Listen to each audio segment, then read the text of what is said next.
Ladies and gentlemen.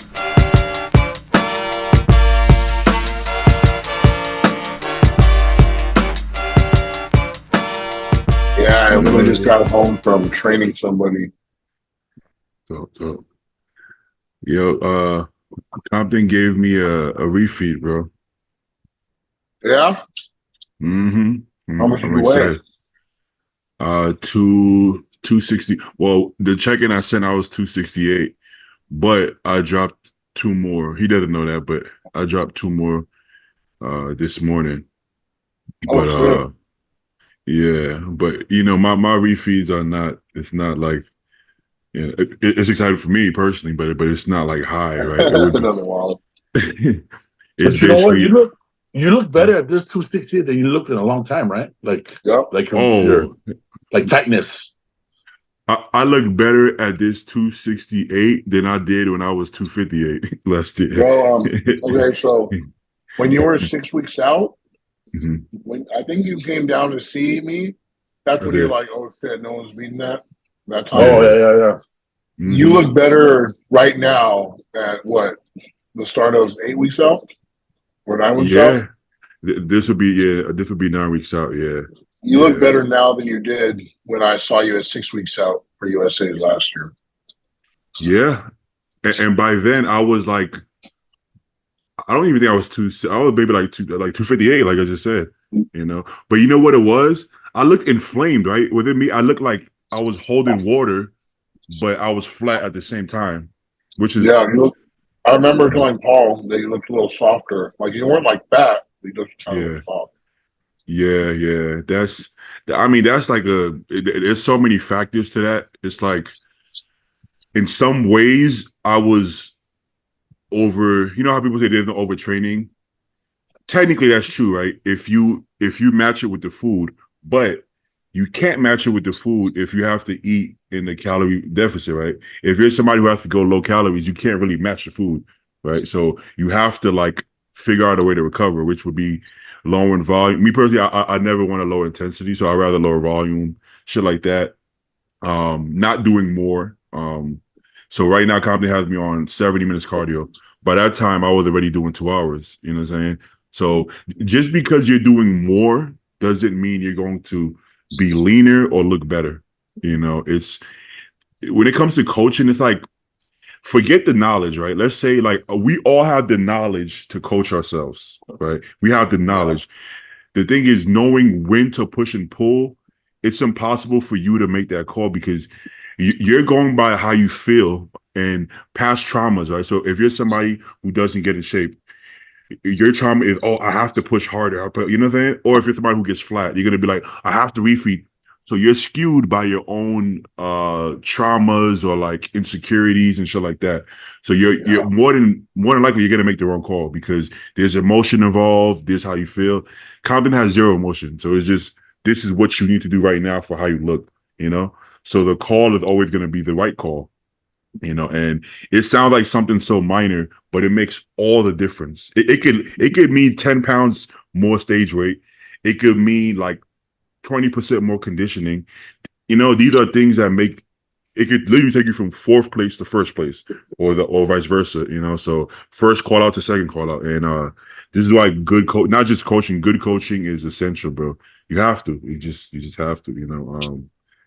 That's I would never coach myself again, and I tell everybody, even people who are winning shows, coaching themselves. I'm like, just get a coach, man. I mean, it just doesn't make sense, Yeah. One of those things. I would go as far to my water. I would go as far to say is that as great as Compton looked at as a competitor, if Compton would have had a coach, probably would have looked even better. You know what I'm saying? Which is crazy to say because Compton is a freak, obviously, but everybody can benefit off of that extra eye who makes the better call. Well, there we go. Advertising. Yeah, I just signed the contract yesterday. I didn't see it. I didn't know. I'm like, where's the contract? They've been sent. I just didn't see it. It went to the junk. It went to my junk email. Use code Fat Joe at checkout. Get dialed in. I don't have a code yet, so you go use Fat Joe. Yo, but listen, that shit is a game changer, bro. That shit. Oh, I mean, now it sounds like promo because you just showed it. But me and Paul was talking, we just literally just talking about this in DM, you know. But Well, like, yesterday we were talking about on the treadmill. we was. Like whether you, like I said, I'm gonna fuck use my code or not, use that or not. Get it. 6 weeks out, it was a game changer for me. I shared it with Paul, and then the boys caught on to it on the podcast. We started talking about it, and every one of them that's tried it, tried and true, man. So I did. I don't know how. It definitely made a fucking difference, bro. For cardio, morning cardio, when you don't feel like doing shit, you drink one of those.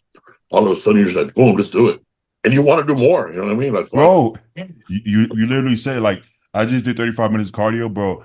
I shit you not, but I kind of did an hour and a half, no problem. Like I had 25 minutes today, and I felt like it kicked in at minute 20, bro. And I was like, fuck, all right. Well, I did like 3 more minutes. Well, fuck you, let's do 3 more. Yeah. You like fuck shit. Joe was doing cardio, and I came and joined him. I did 35 minutes of cardio, bro. Me and Joe talking. It felt like 5 minutes. Like shit was, you know. And you saw me. I was tired as fuck. By the time we finished training and talking, I was done. Then I saw Joe doing. I was like, you know what? If I'm doing cardio with Joe, I feel like it's gonna be a little easier. So that's why I told Paul, I was like, yo, I'm gonna do cardio, and then Bay's gonna do it, so it's only gonna help him. So fuck it. Exactly. You know, I didn't have to do it, but I was like, he's already here, so if anything, it's gonna be super fast. Joe's I had cardio. bro. I was fucking irritated. I was so hungry. I was like, fuck this. because we kind of what's up, Sue? Hey, What up, dude? We kind of that tan actually looks good, bro. it looks incredible. Mm-hmm. Should we talk about that? Should we talk about the team? Yeah. We should. God. I keep seeing that. I guess I was there in person, so maybe it's different. But even in the pictures, I don't.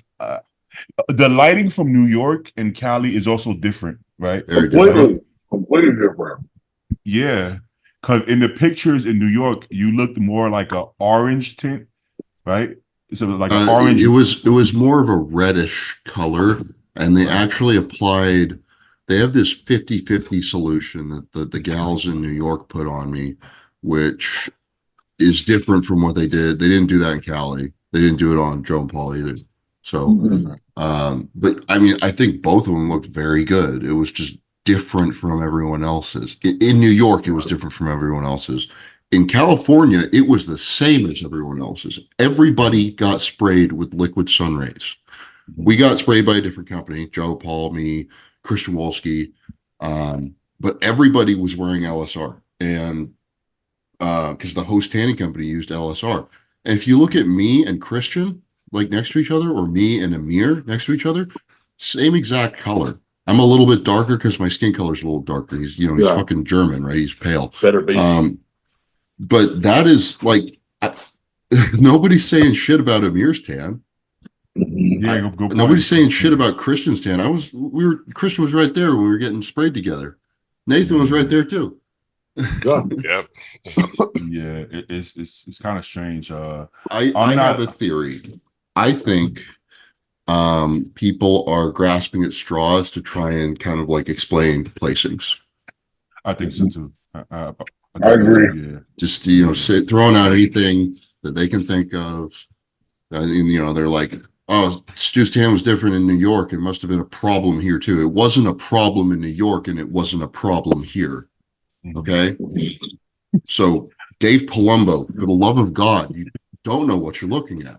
No. They make great fiber, but like stick to that. And the funny thing is, like, Dave loves liquid sun rays. Like he talks them up all the time. So yeah. Well, two things. Dave loves liquid sun rays, and he actually loves you. He likes you. He likes you a lot, Stu. I think like you said, I think people are trying to look for a reason. But a lot of people are like, well, he would have won if it wasn't for his tan.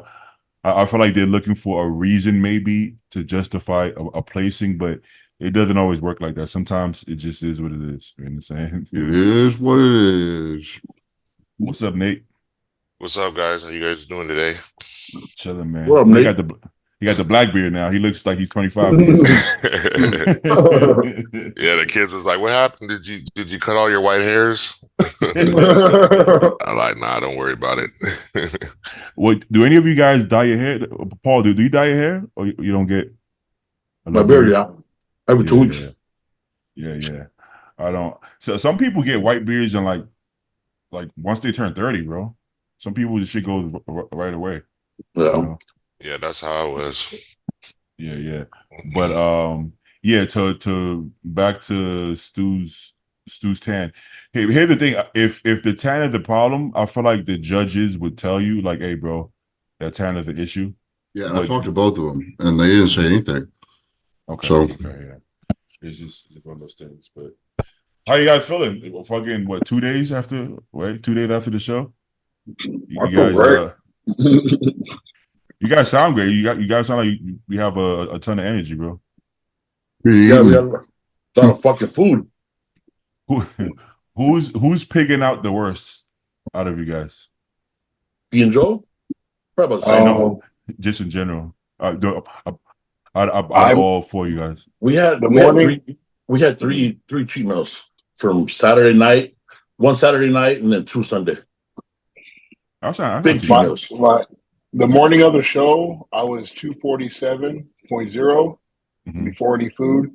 And then this morning, fasted, I was 257.0. Wait, two what? 240 what? 247 flat, 257 flat. That's not that bad, bro. That's I mean, some water retention. Yeah, that's not too bad. Now, I was a little watery, but I wasn't. I mean, I feel fine. Like everything's cool. I look pretty normal. Who gained the most weight since the show? So he got 10 pounds. Anybody more than 10 pounds? I was 256. So I was under.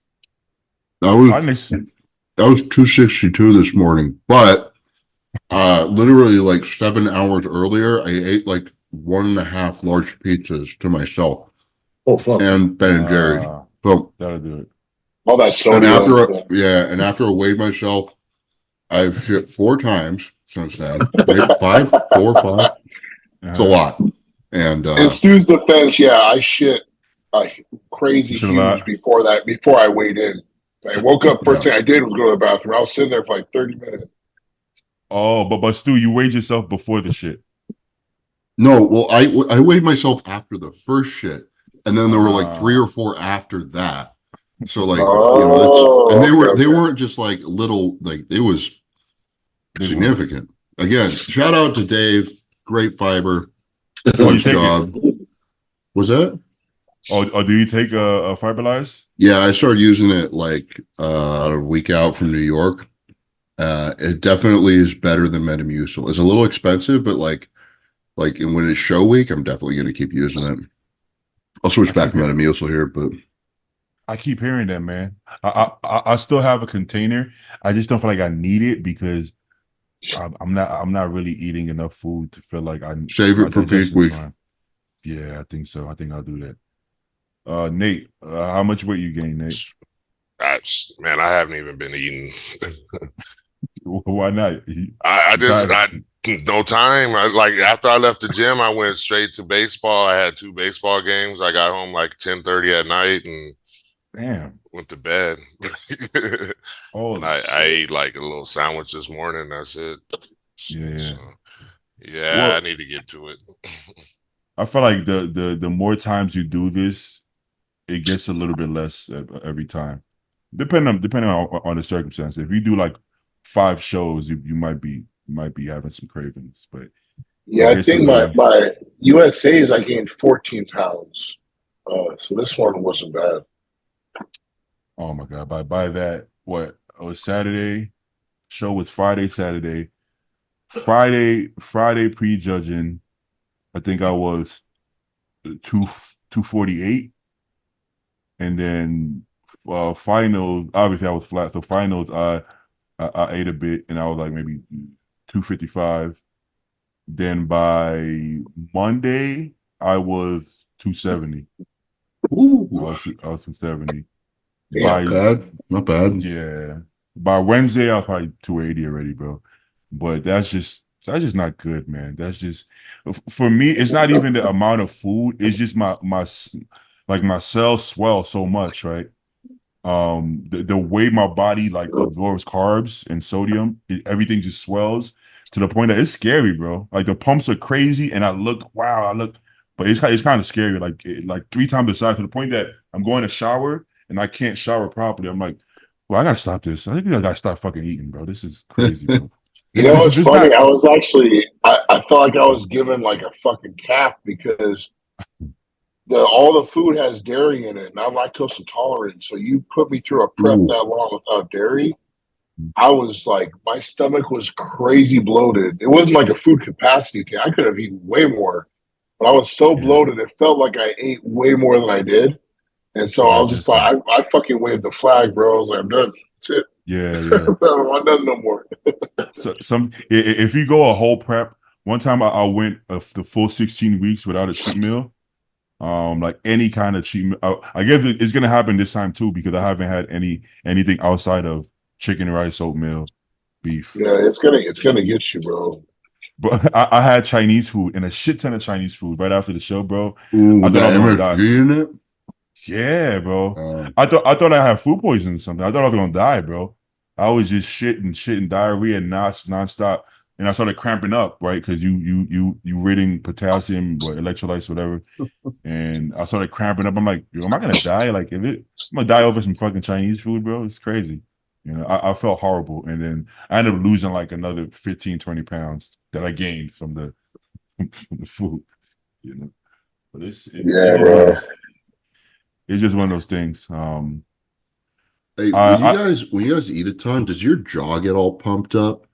Like, does it get like blown up? Yeah. It depends on what I'm eating. Like, yeah, from the chewing. You can kind of see it right now. I'm eating like steak, and it's kind of chewy. When I crushed that pizza last night, dude, my face was like out to here. It looked so funny. And I had to take breaks as my jaw was locking up. Yeah, that happened. That happens, and it happens like up here, and you get like weird like horns here. Yeah, that shit is weird. I think it's the fish that does it. The fish, like, because it's not really hard. It's not really fish breaks down automatically when you put it in your mouth. So it's like, you go to eating beef or anything else a little bit tougher. It's just jaws. Hard work. Sean Clarita has like permanent fucking horns now. he does though. I'm not sure what that is. Yeah, I think it's a little bit of growth hormone. You know, I mean, if it grows out, like your skull grows out too, it's gonna put that muscle out there too. I've heard people say that. Like, I mean, you can't see it on me because I've got hair covering it, but like, I definitely have that. Hey, Stu, speaking of hair, we have your poster at Fit Nation. Maybe you left it there. Oh, yeah. You got it from that dude? Yeah. So Stu, you're part of Fit Nation now. Okay. Do you guys know who that guy is? The poster guy. I know that he's a former judge at some point. Okay, so like after prejudging, this dude comes up to me like outside of the venue, and he was just like. He just randomly starts talking to me. He's like, "Hey, I have this poster of you." And I'm like, I'm just thinking, who the fuck are you? And like, I thought like, I hate to say this because you just told me he's like an ex judge or something. But like, you thought he was a schmo. I thought he was a schmo. I immediately thought he was a schmo. I was like, who is this guy? So I told him like, no, I can't take it. I got to fly back tomorrow. But thank you. But yeah, okay, so you guys have it. Maybe I'll grab it at some point. When you guys move to Texas, bring the poster and I'll get it then, okay? Yeah, he ran up to me. He's like, "Yo, hey man, you was Stu." And I'm like, "Are you with Stu?" I'm like, "It depends who's asking. Like, what do you need from me?" Who's asking? Oh my god. It depends it depends on the fucking next sentence if I'm with Stu or not. And he's like, "Oh, I have something for Stu." And I'm like, "Oh, well, what do you got for Stu?" He's like, "Oh, this poster." And I'm like, "Okay." And then somebody told me that dude's kind of out of it, bro. I remember when he first started coming, when Joe did USA's, he just started coming to the gym out of nowhere, bro, and started trying to latch on and like talk to us and like be really cool. I was like, where the fuck did this guy come from? Like, So I think Well, he just naturally doesn't latch on to people. He's a super nice guy and stuff. Yes, yeah, but yes. it's a little random and there's A little weird. there's a slight there's a weirdness to it. But I mean, fuck it, we got posters. I want to be clear. Like I'm being totally prejudicial, assuming that guy was a schmo. I don't know anything about him. That's just my knee-jerk response when somebody, like an older gentleman, runs up to you at a bodybuilding show and like offers you something. It's like, so, but maybe it was just circumstance. Does this involve essential oils? I mean, listen. I mean, both things are independent. You could be a former judge and still be a schmo, part-time schmo. You know what I'm saying? Oh, yeah, there you go. You could be. I'm not making any allegations. Part-time schmo. Are there full-time schmos? Yeah, I guess get so. Oh yeah. Hey, there's schmos that are every fucking show, and they get hyped. One time, this schmo, he was complimenting me, but I didn't get it at first. Then he started getting a little weird. He started like touching my shoulder, and I'm like, "Whoa, wait, what's going on here?" Nope. He's like, "Oh yeah, you coming a little harder. Let me see." I'm like, I think that's enough. Yeah, that's enough. I'm getting harder. I'm getting harder, or you're getting harder. That's enough, buddy. My ex bodybuilding. They said it'll be fun. They said. I think my ex caught onto it first because for us, it's not that weird that there's people in the audience that like our physiques, right? It's like kind of normal. But for the average person, she could probably see it first. So she's like, I don't know about this guy. I'm like, nah, he's cool. And I'm like, oh, part-time schmo for sure. Part-time. Suspect as fuck. You're a full-time schmo for like 30 years. Do you get like retirement, pension, benefits, all that stuff?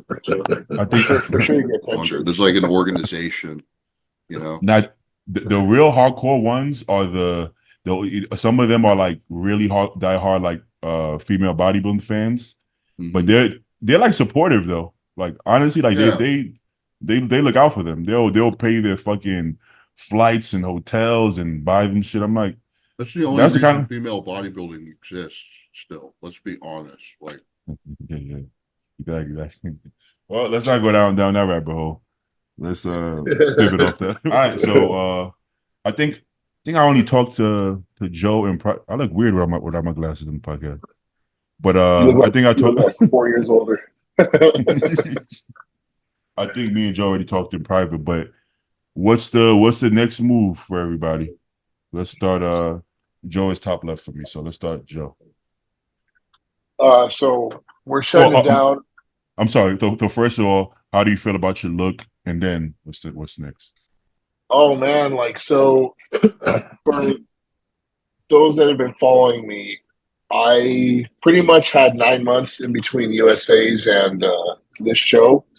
And 5 of those months was the growing period, and then I got a 4-month prep.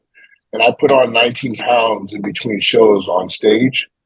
And with that said, I'm extremely proud of my look because that tissue, I actually held on to it pretty damn well, considering the time I put it on. And I couldn't have asked for a better look.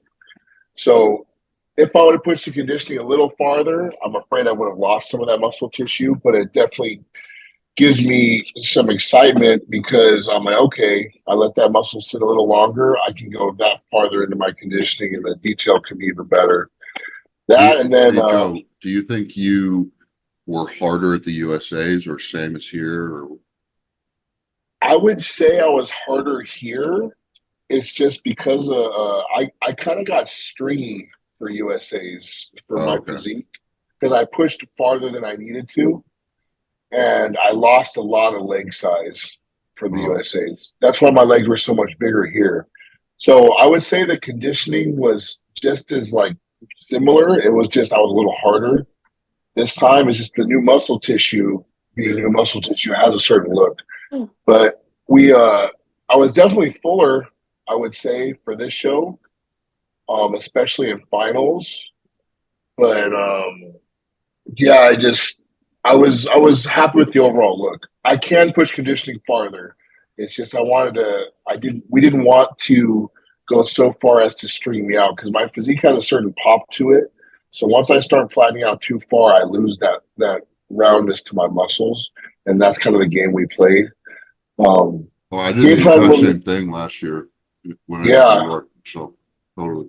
I mean, the size was definitely there though. Like my main goal was to be big enough to go against anybody on that stage, and I definitely think I did that. So I got a question. That said, I got a quick question. So if you're how lean do you guys think you actually need to get to display your best look, right? So Joe's glutes were in and his chest was striated. Do you think there's any benefits in pushing it even further down than that? And that's why. So like if I would have done that, my body loses a certain pop. So like I think right now it does. Deteriorates. Yeah. Because like I was worried about that last year. I was kind of worried about it this year, but I ended up just pushing it down further anyways, and I didn't lose that pop. Or well, I mean, if you ask Chris Aceto, apparently I did. But no. That's so it's pretty much like the newer the tissue, right? Like how far do you want to push it? Because you will lose that pop. But say I have a whole other year under my belt with the same amount of size, I'll be able to push farther and not lose exactly what Stu said. So I just need a little more time. But so would I have done it any different if that's what you're asking? No, I wouldn't have. Okay. So take a look at just a few examples. Remember, Nick has always been in shape, but Nick is not like the most shredded guy in the IFBB. And then when he actually pushed for that, they actually knocked him down, right? Like, oh, well, now he's not as full, right? Then you take Quint, let's go, let's get peeled. And then he actually kind of moves back. Whereas you get Samson and Andrew, who don't actually come in, with all due respect, who don't come in peeled, like not nearly as peeled as some of the guys we see, right? Even Tonio is in shape, but he's not like inside out. Most of his shows, at least, he's not like inside out, right? So it's like he was last year. He actually was. I remember he was fucking. So and he was dug out. Cali, but yeah, I agree. So my thing is this, right? Okay, Heidi used to come in, fucking even his glutes, everything peeled, fourth, yeah. And then when he actually comes in with softer glutes, not that they're not soft by any means, just in comparison, they actually give him more. He gets more of a push. So my question is, I know people always say condition 90s, condition 90. I don't know if that's always the best look for your body to be as peeled as humanly possible.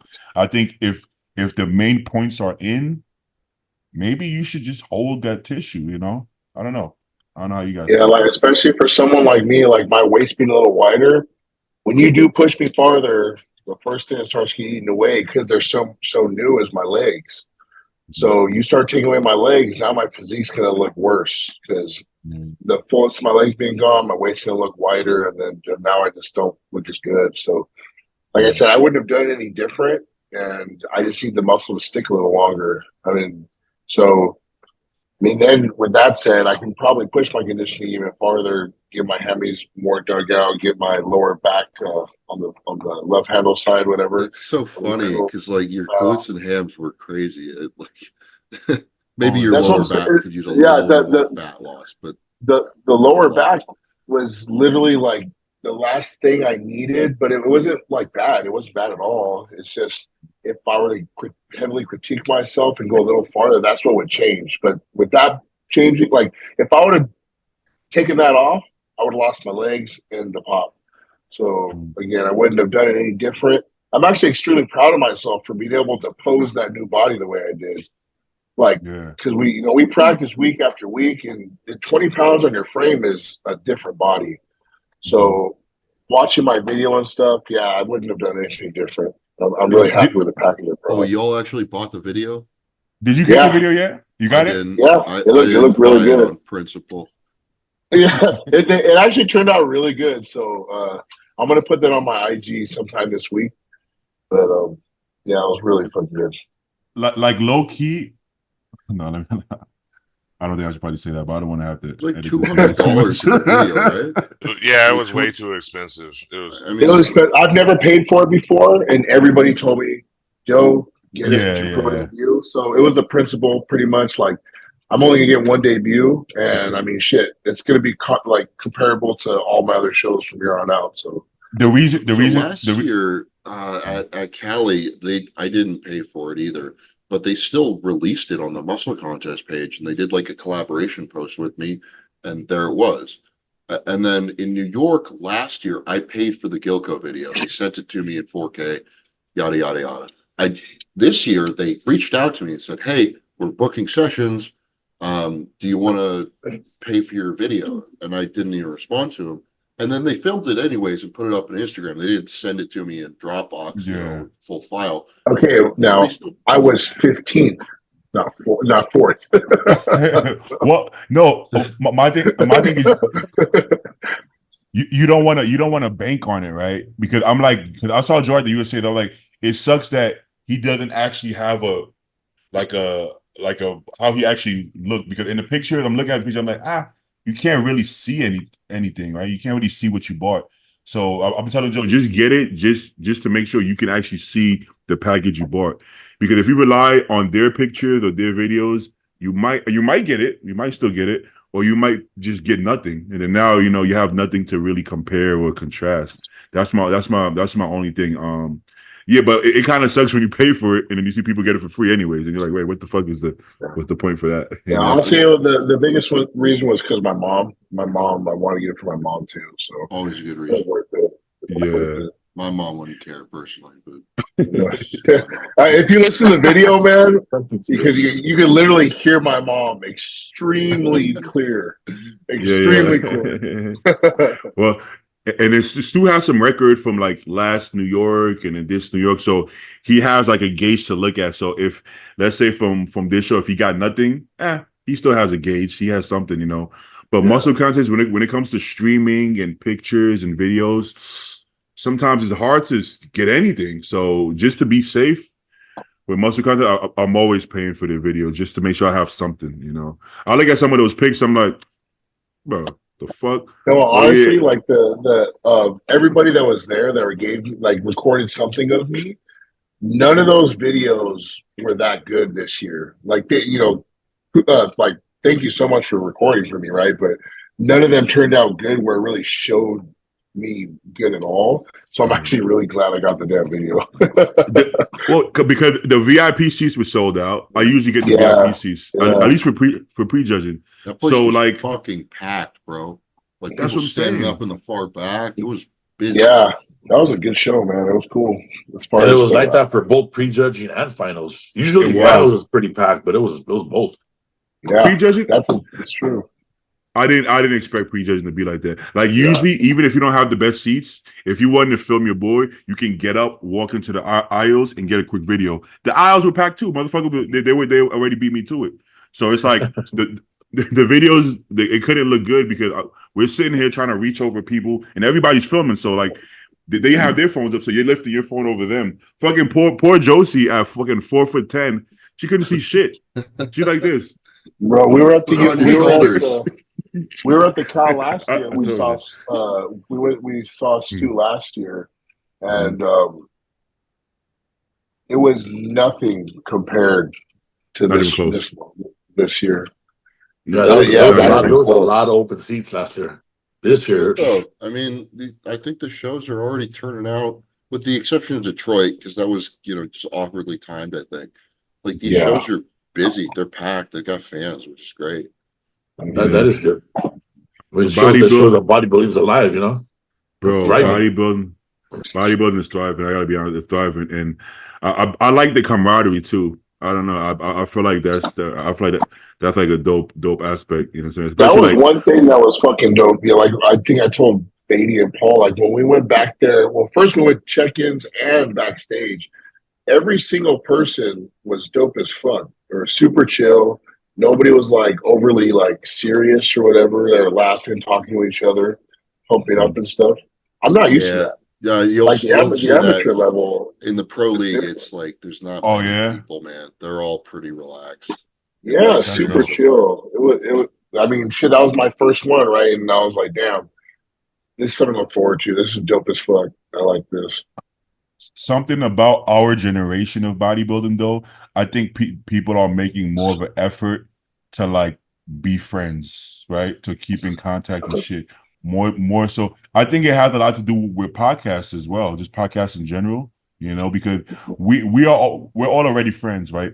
But us chatting twice a week on a podcast makes us closer, because in real life you just get so caught up in real life and your own stresses that you're not about to sit on a phone call with 5 people twice a week. It's not going to happen.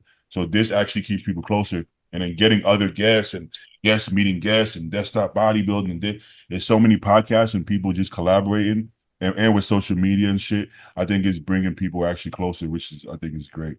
You mentioned social media too. I realized like when people walk up to you and be like, "Oh yeah, man, we watched the podcast and like, like we're fans or whatever." It's like it's dope because they seem to like resonate with us too.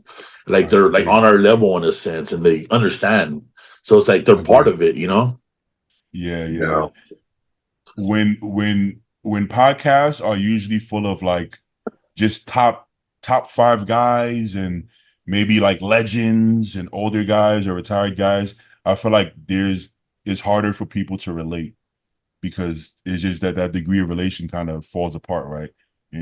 So I think it's easier for people to relate when it's similar ages and similar ways of thinking and just being honest, right? Mm-hmm. I think so. I think we have a group of guys who are pretty fucking honest. Just honest enough. Yeah, honest in the lane bound.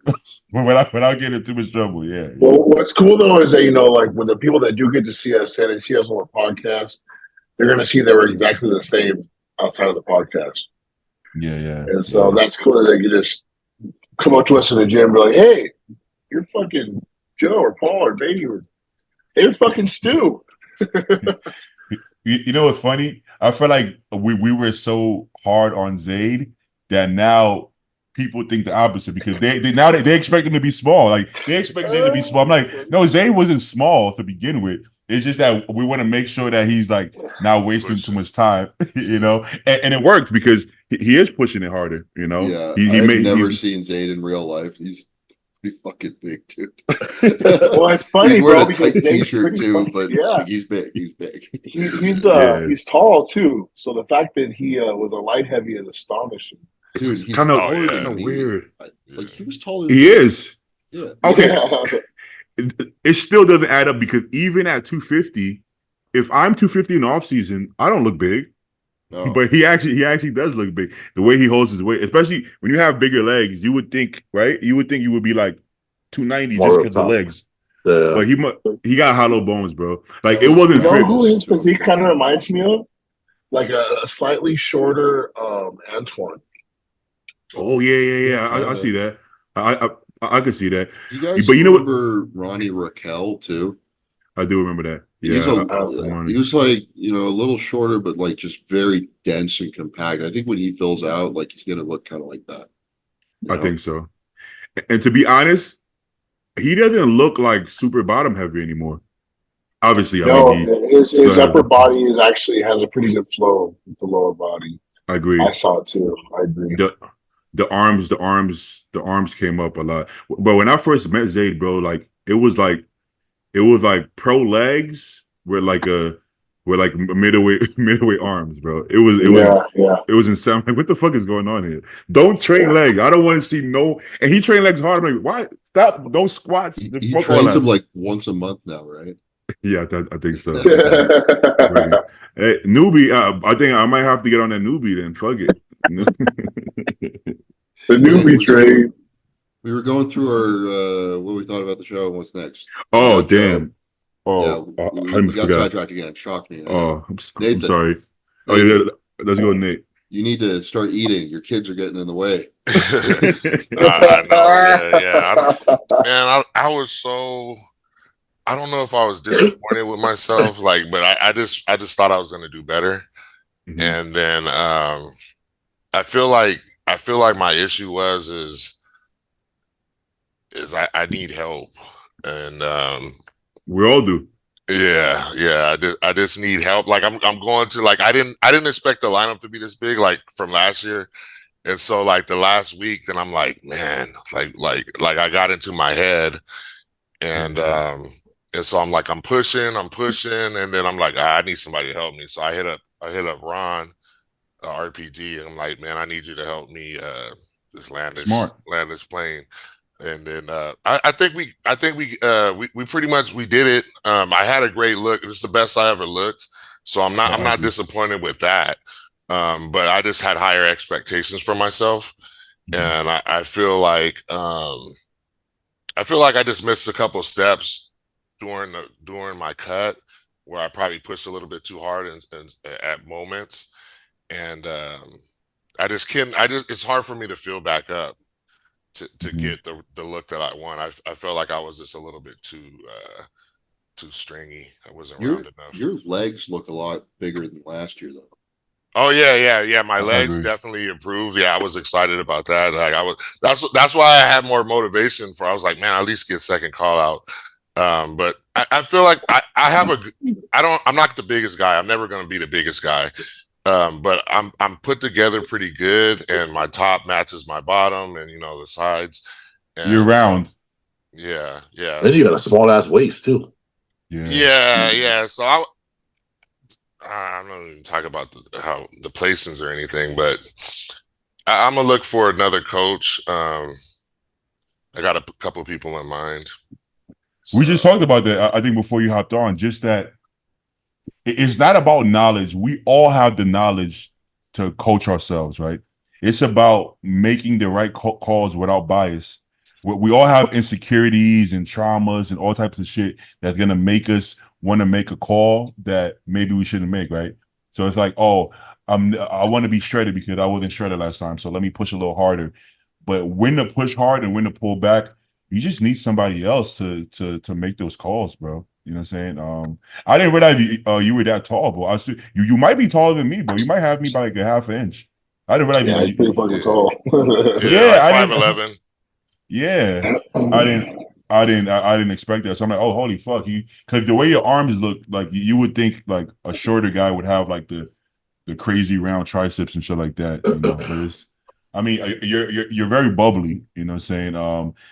At your height is, when you're tall, it's just, you need so much muscle to look as dense as everybody else.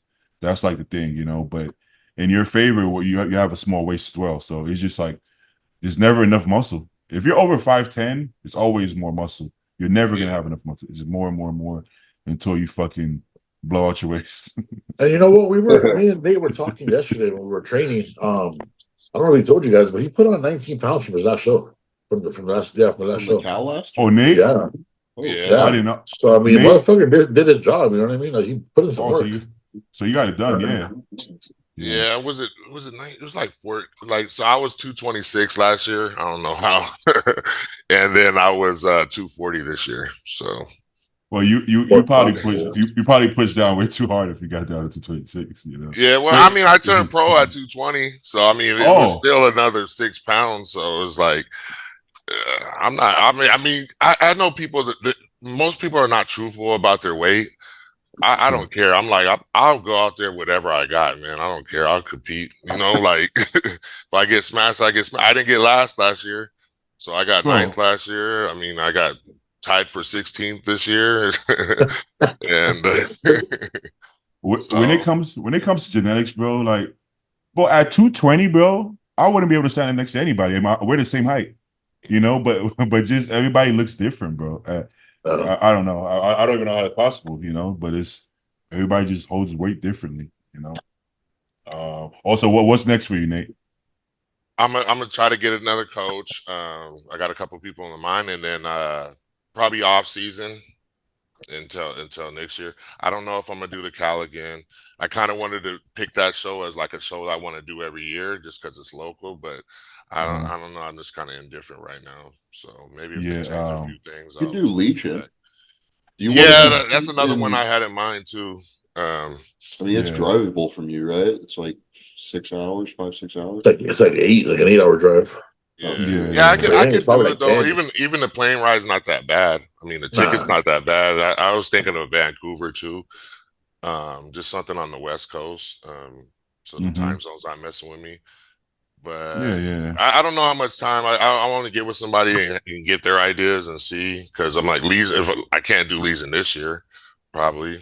So I mean, that's a lot of time, and my time's running out. You want to do a Masters division or just staying open? Nah, because like Masters, like I could smoke Masters like easy, so it's like Dude. fun. Yeah. You try. I mean, Legion's Masters wasn't no joke, bro. This good motherfucker. It was, man. Yeah. There's some legit ass fools there, man. I was backstage with Paul. Yeah. The guy that won looked like a Like a he like a 45-year-old Philly. Yeah. which is bro, a lot. identical, bro. Almost identical. It's one of those things. Yeah, all right, man. I mean, you only win $1,000 doing a Masters show, so it's like, what is it? Yeah. I'd rather not win anything and standing next to some of the best guys. I feel that too. I feel that too. Yeah. Who else went? Paul. We're gonna hold off on Stu until last. Yeah, I'm shutting it down, bro. I went from one show the next 7 months. I only had 4 months of a improvement season, so I feel like I need more. So I think next year probably do Tampa Masters. Dope. Yeah. And what's the plan for the off season? What are some of the things you're trying to improve on? What's the everything? Everything, but mainly legs. Okay. Get my legs back. Okay, dope. Yeah. All right, man. Let's go. Everybody gonna. I can't help myself. Anybody doing the Cal next year? I'm sure. I'm sorry. I'm like half paying attention right now. I'm looking at everyone's stage photos. Nathan, you are like so much better than last year. Like, I didn't look at it. Yeah, the difference was fucking crazy. Like front, back, side, everything. Did you pay for? I was really you pay for the video? Did you get a video, Nate? I got a video, but I haven't downloaded it yet because I barely even been home. So we'll see. It was 150. It better be good.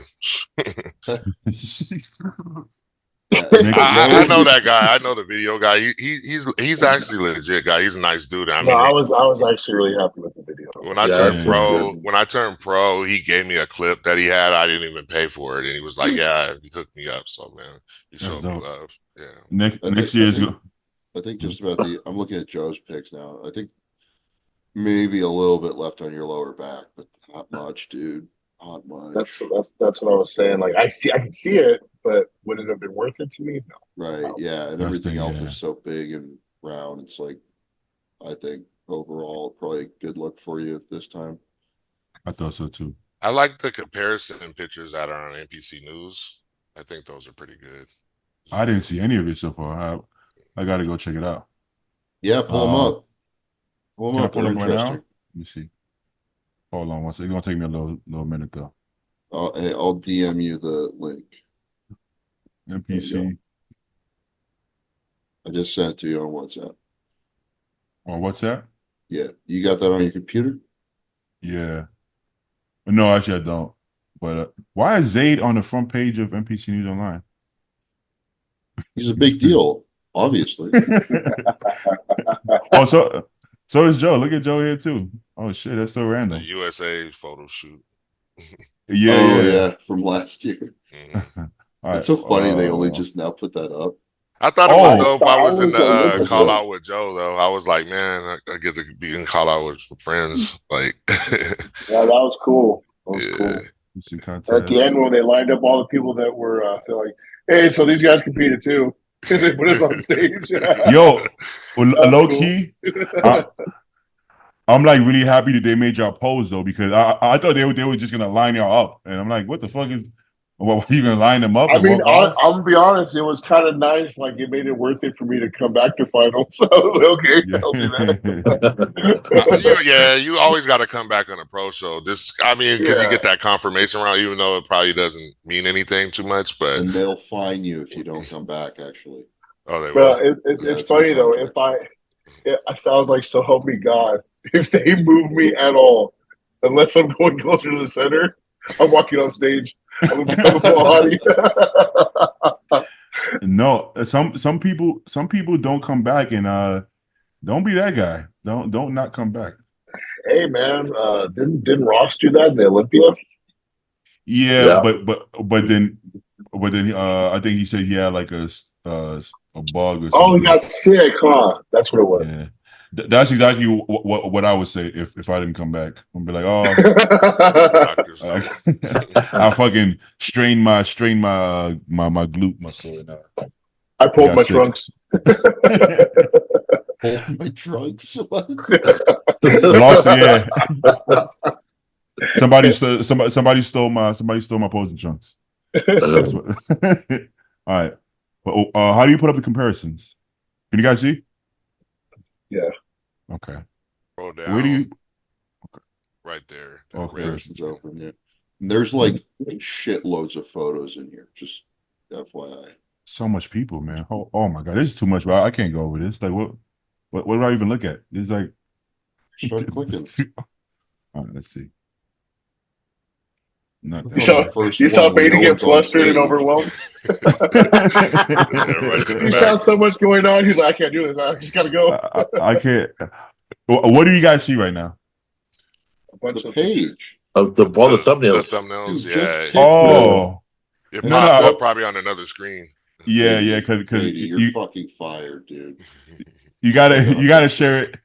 Yeah, Nate knows you gotta share it separately, I believe. Okay, yeah, because you can only share one you know. I think you know. So okay. This is first call out. Yeah. Okay, this Pablo guy from the front looks like LeVar, like he looks insane from the front. And then when I saw him, I was like, holy shit. But then I realized he wasn't that hard actually, especially from the back. But he's so round, you know what I'm saying? But I think he has a lot of potential. What did you guys think about that guy? He's like 26. He's very young. Yeah, yeah, pretty good legs as well. I mean, yeah, I just like that bubbly look. Then you got Amir. Amir was fucking peeled. Would you consider Amir like good shape? I felt like he wasn't very aesthetic, even though he's not like blocky, but he's not aesthetic. You know, He does that make doesn't have sense? good shape. It's not bad. He's structurally large. You know. Wait, But how tall is he, bro? He has to be like taller than me, right? he's 5'11" ish at least. He's a big guy. Okay. The Korean guy is bubbly as fuck as well. But from what I remember, he wasn't super hard in the glutes and hams, right? No, But he's harder than he usually is here. He is. But Tonio was Tonio. Tonio was, I think, what we expected him to look like. Wolski, I like Wolski's physique. Did you think he was better in New York or here? well, based on placings, he was better here. See, visually, I thought he was better at New York, but that could just be because I didn't know who he was. So the shock factor, like, hey, who is this random guy and why does he look so good? It kind of caught me off guard. But I think now because we knew what to expect, I wasn't like blown away because in New York I was really, really impressed. I can't really tell which is better, but New York had more shock value. Tell you what, he had a better tan here. He It looked- yeah. tan with us. So Okay, so if I'm looking at the lineup, it looks everybody's tan looks good to me. Like Stu doesn't look different from anybody. everyone's right? looks the same because it's all liquid sun rays. That's true. Yeah, that's what it looks like. Okay, let's see. And they moving. There was a lot of movement in this call out. Oh my Sure. God, yeah. Okay, the same pose. Let's see. You're not going to want to click through every single one of these because there's literally 1,000 photos. It's impossible. Yeah, that's why I prefer video. So we're just gonna look at the back, and that's it, and then I'll move on. Yeah, Amir, he looks good in this pose. I mean, but everybody looks good, so this is a good lineup. Did Tonio look? Did you think Tonio looked bigger or smaller than usual? I think he looked just the same. Just Okay. I think his legs were a little softer than his last showing, though. All right, let's pull up the back. How do you exit this shit, man? I want to Close. see a back shot. Oh yeah, Close. There you go. There you go.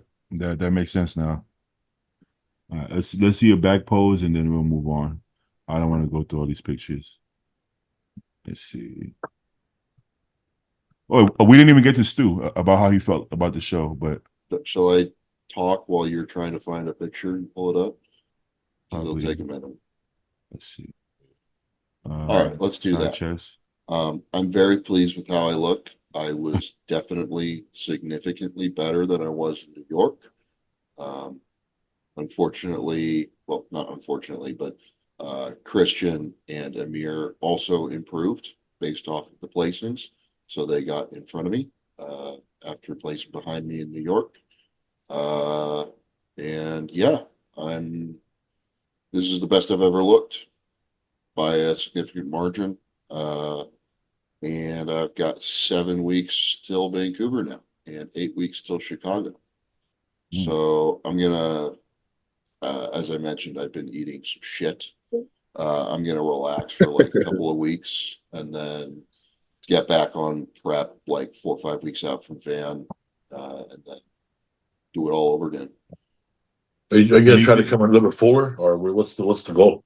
I would change absolutely nothing about the way that I looked. Okay. Yeah. What well, I guess it doesn't matter because you already said what you're gonna do. Okay, so Vancouver, Chicago. Yep. Perfect. And I'm actually gonna train my abs in between because I heard that from multiple people, including Tyler. Tyler told me I could use some ab work, and I don't train them at all. So I'm actually going to do that. I actually told Joe the same thing. I thought that could help too. Yeah, I don't do much for abs myself because I don't want to grow my own weights at all. Yeah. So, but I grew them from 4 USAs because I needed a little more pop. But then after that, I've been maintaining. So I literally just do like 3 sets of cable crunches, not super heavy, just heavy enough to get blood in there and keep the pop there. But because just by doing it a little bit, it gives the more volume to the ab without growing anything. I don't train mine at all right now. I haven't trained them in years. The last time I did train them was for the USAs.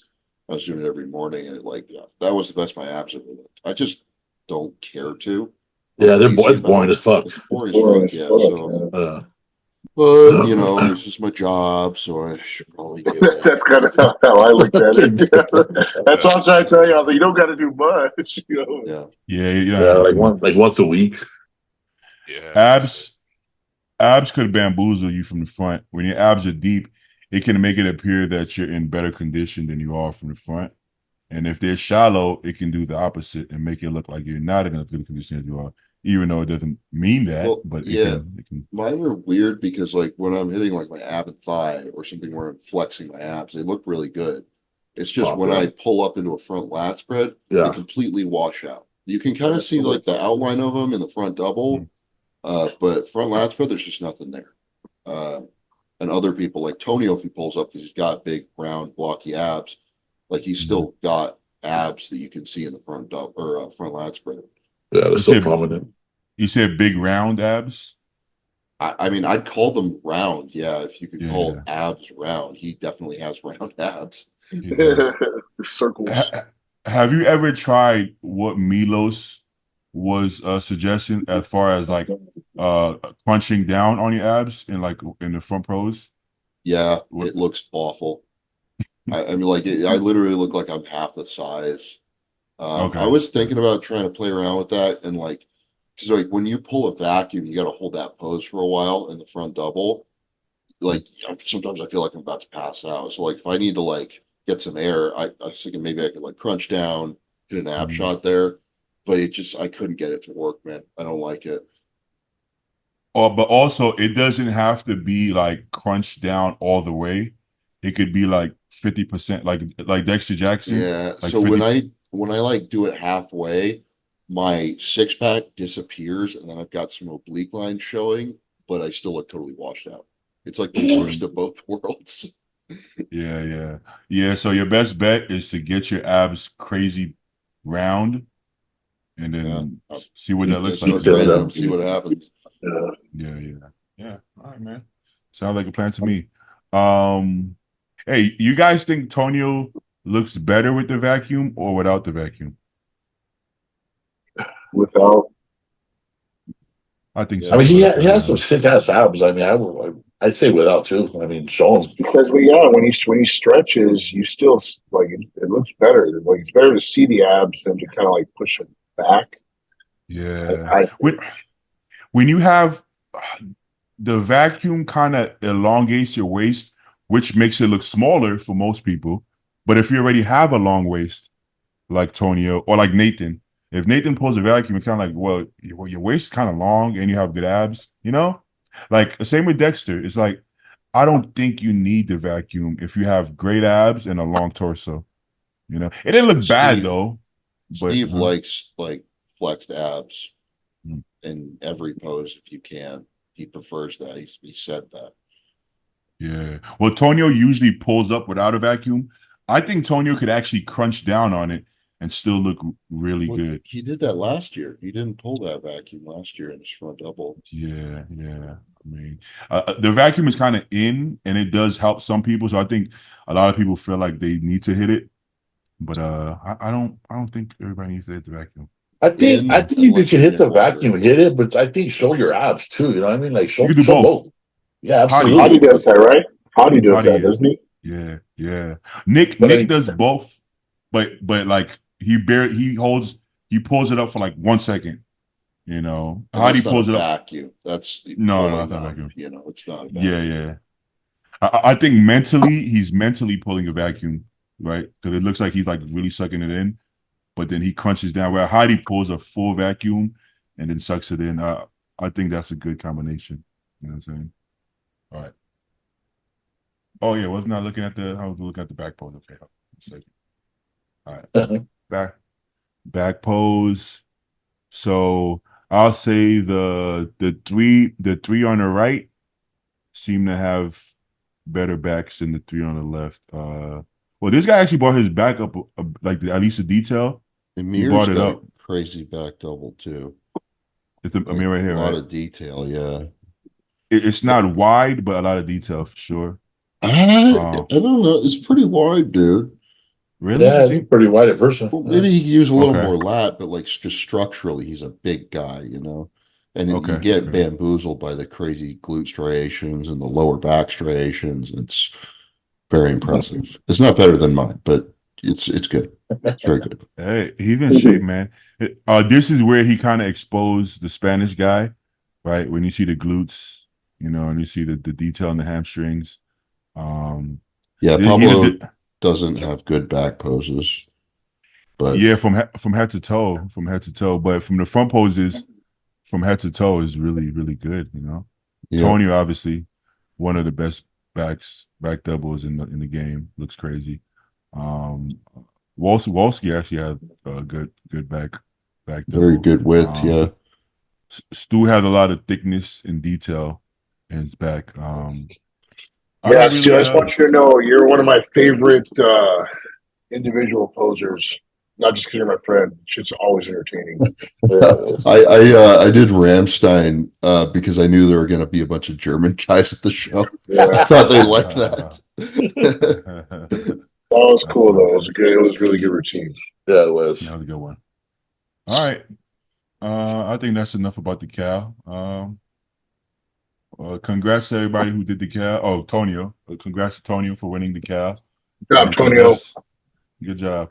And congrats to everybody who did it. We're actually gonna have Wolski on. I told him this Sunday, but I forgot I already have a guest for Sunday. So I'll reach back out to tell him the next Sunday. Hey, serious shit. Wolski speaks English? Yeah. Pretty good. Yes. Pretty good. Because I thought I heard him. I was like, I don't know if that's English or just a really strong accent that's making Very it sound like strong an accent. accent. Yeah, it's not quite as good as David's English, but we should get David on there too because he's Polish. Together. Yeah, That would probably be the move. translate a little.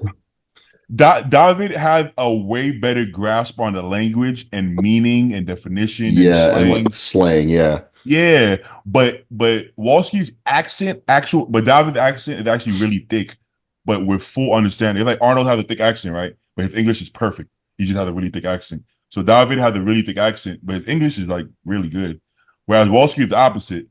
He doesn't have nearly as good of a grasp on the language as David, but his actual accent is not.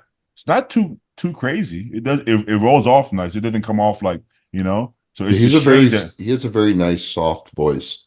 I noticed. Yeah, it works. From the messages, he seems like a really nice guy. Like a really he's nice dope. guy. He's super cool. Yeah. Now the Pablo guy, from the messages, it seems like he doesn't really know what I'm saying at all. It's more like thank you. I'm like, it's kind of a question. It wasn't really it wasn't I don't think, but Spanish is not that. Spanish is not that far from English, right? Wouldn't you think? Like, he needs some Duolingo or some shit. Translate, correct. I'm gonna have somebody reach out to him. Joe and Paul, you guys, I probably speak more Spanish than Joe and Paul. I remember a little from high school, man. A little bit. I could just translate it, and then he'll be, you know. Oh, that'll be a riveting podcast. Waiting for Google Translate every time we say something. Yeah. One time in Spanish class, it was my sophomore year. The teacher had index cards, and so he forced you to read or answer questions based on the index card, right? So they'll pull your name. No matter what, you have to go sometime during your period, right? And I wasn't paying attention at all. We started a new chapter, and so the beginning of every new chapter was actually in English. It was the only English portion of the book when they describe what's going to go on in the next chapter. And so he calls my name, and I'm like, oh, so I had to read.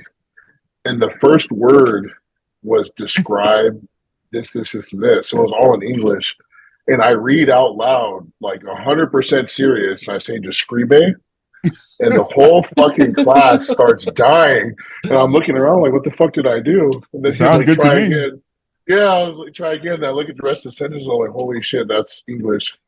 Hey, sounds like good Spanish to me. Describe, let's go.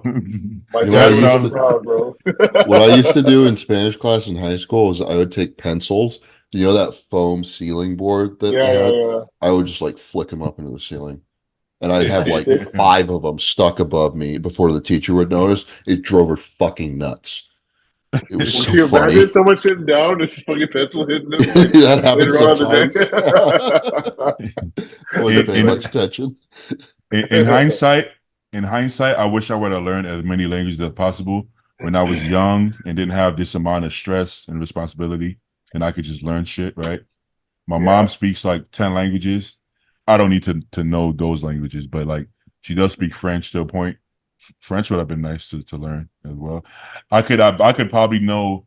I was in a Arabic school, so I could read and write Arabic at one point when I was a kid. So that would have been nice.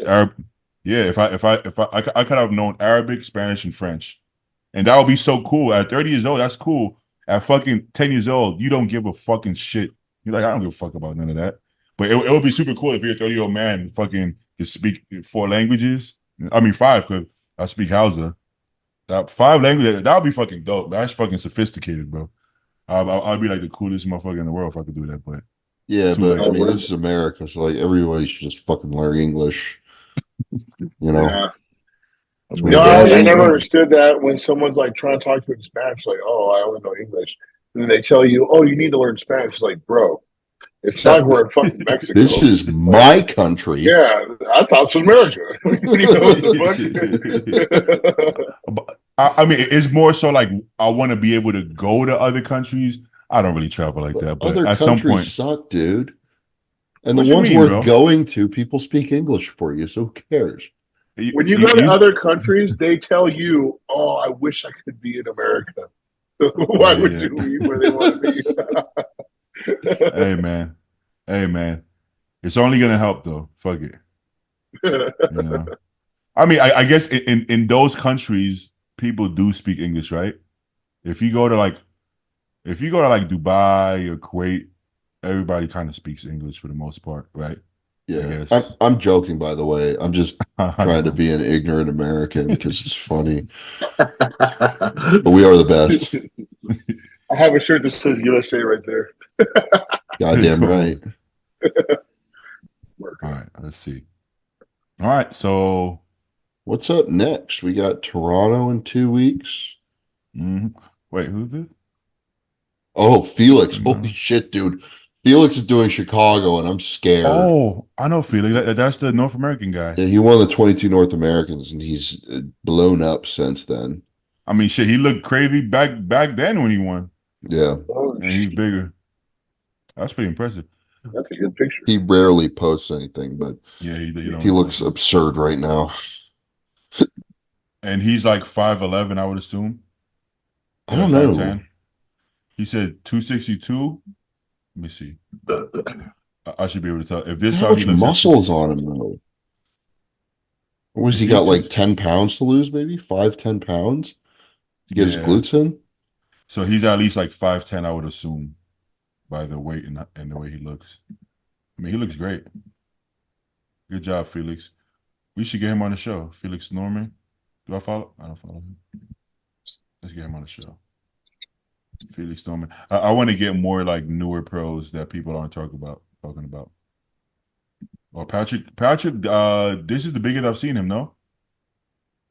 Well, I've never seen his legs look this big. His arms obviously always look at the comment there. Haven't seen this dude in a while, probably because he blocked me. What'd you do, Chase? Yeah. Because he leaves comments like this, maybe. Yeah, maybe. Yeah, well, Patrick, you look great, man. Patrick, he doesn't do podcasts. He don't do podcasts, does he? I've never seen him on one. Yeah, well, shout out Patrick. His legs got big, man. Waist is still small. Good job. Oh, he's working with Dom Cardone. Dom gets the job done. Good job. Who else we got? Who is this? Oh, Regan Grimes is pretty damn good right now. Is this new? Oh yeah, I seen last night. Yeah. That's new. Oh, he's pretty. Who knows if it's new? He looks pretty lean for off season, no? Didn't he just say recently that he's like not going to be competing this year, and he just got his girl pregnant? Like, he said he's not competing this year. Yeah. Well, if this is recent, I don't want to assume it's recent because some people sometimes post old pictures, but I mean, I don't think. You think this is recent? He's kind of dug out in the hamstrings. I don't think this is recent. He was recently on Jay Cutler's podcast. He's like 290 right now. So yeah, he's not going to be 290 with that many lines. Yeah, I think he posted the old picture. Throwback. Well, either way, he looks good there, and I'm sure he looks good now. I'm definitely like a fan of John. I think he's very complete. I think he's very round. And I like John. I think well, this year, man, is so stacked, bro. I was gonna say him to grow his hair out for the van. I don't know if you guys can hear it, but I've been farting like crazy this whole podcast. Pizza. Oh, yo, Stu. I gotta say, Stu, your farts don't smell, bro. It's strange. You fart a lot, but there's no smell. This year they didn't, but last year really bad. Really bad. Yeah. Do you have egg whites in your plan? No egg whites, no, because those make me fart. But when I start eating like potatoes and steak and salmon, because we add those in before the show, usually that's what does it. What kind of potato? Sweet potato? No, like usually like yellow or white potato. Huh. The culprits for a lot of for me, not really, but my clients, it's always what did you say, Joe? Oh, yeah, egg whites, sweet potato. Also russet, like those brown russet potatoes, those fuck me up too. Really? Yeah, Okay. like in high quantity. So if you give me like 2 meals with like 10 ounces in them, I'm gonna be fucked up. Oh, okay. Yeah, but what I was saying, yeah, egg whites for sure. That's the main one. It's an egg white, Sweet sweet potato. sweet potato, broccoli, Brussels sprouts, and for some people, at some point, protein powders. You know, not everybody, but those five. If I eliminate those five, the gas usually leaves for everybody. You know. You know Yep. what starts affecting me too is anything with like too much spice to it, like so sauces or I even agree. like say like Cajun or I something. agree. Like Mhm. it'll start fucking with me like around six Yeah. weeks out. Do you guys hear that one? There it goes again. Ooh. Well, They're loud. I don't know how you guys aren't hearing this. I don't. Got a good mic. The I like spicy taco seasoning for ground turkey, like the ground turkey breast, 99% lean, because it tastes like fucking shit. So the tastes like cardboard. So the spicy taco seasoning helps, but it gives me like what do you call that shit? Acid reflux. Indigestion. Yeah, fucking throat. My throat burns. It feels like I have trend cough all day. Like just from There's Paul got this. I think it's like what is it called, Paul? Black truffle sauce, something like that. Yeah, the Oh, the Melinda's Melindas. I was sauce. telling you about that Bro, shit, baby. I Yeah, that he shit was.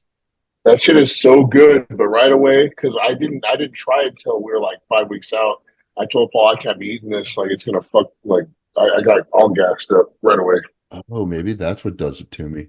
That could do it. Yeah, I ain't gonna stop yeah. though. Paul had to pull it Too too. Yeah, it was Yeah, I hard to pulled it stop. out. You know what I started doing, like for my chicken and rice meals, I started doing cream of rice or oatmeal instead of rice because the chicken and rice sometimes is like a little dry. So I feel myself wanting to put like more sriracha, and then the spice starts to get to me.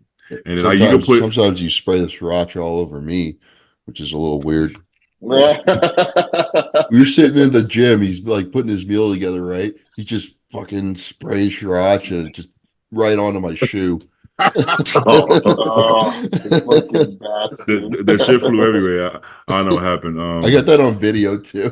Do you? I sent it to my girlfriend. I saved it. That's hilarious. Yeah. So or even like because it's not sugar-free ketchup, it's reduced sugar ketchup, right? Oh no, no sugar added. There's no sugar-free ketchup, right? There's No, carbohydrates. No, it's no sugar added.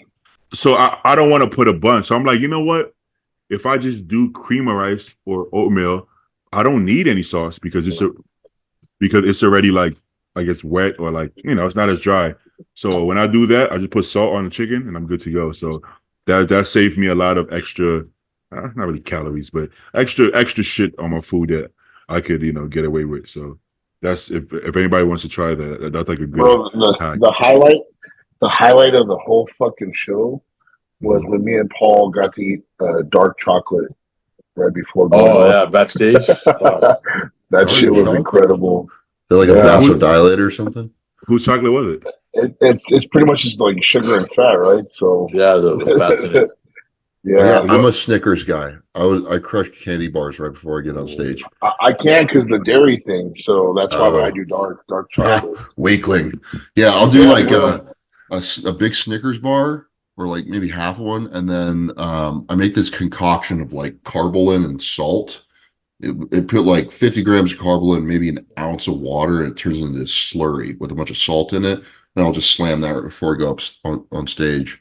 And it like keeps your blood sugar steady. I don't sweat, but it like blows you up really quick. Yeah.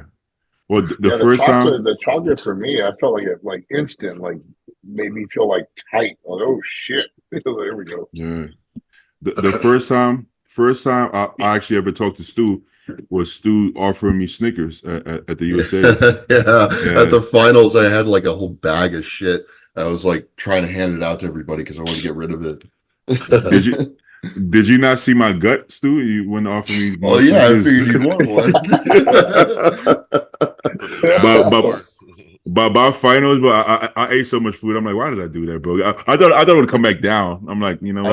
I was appalled. I was like, what the fuck happened to this guy?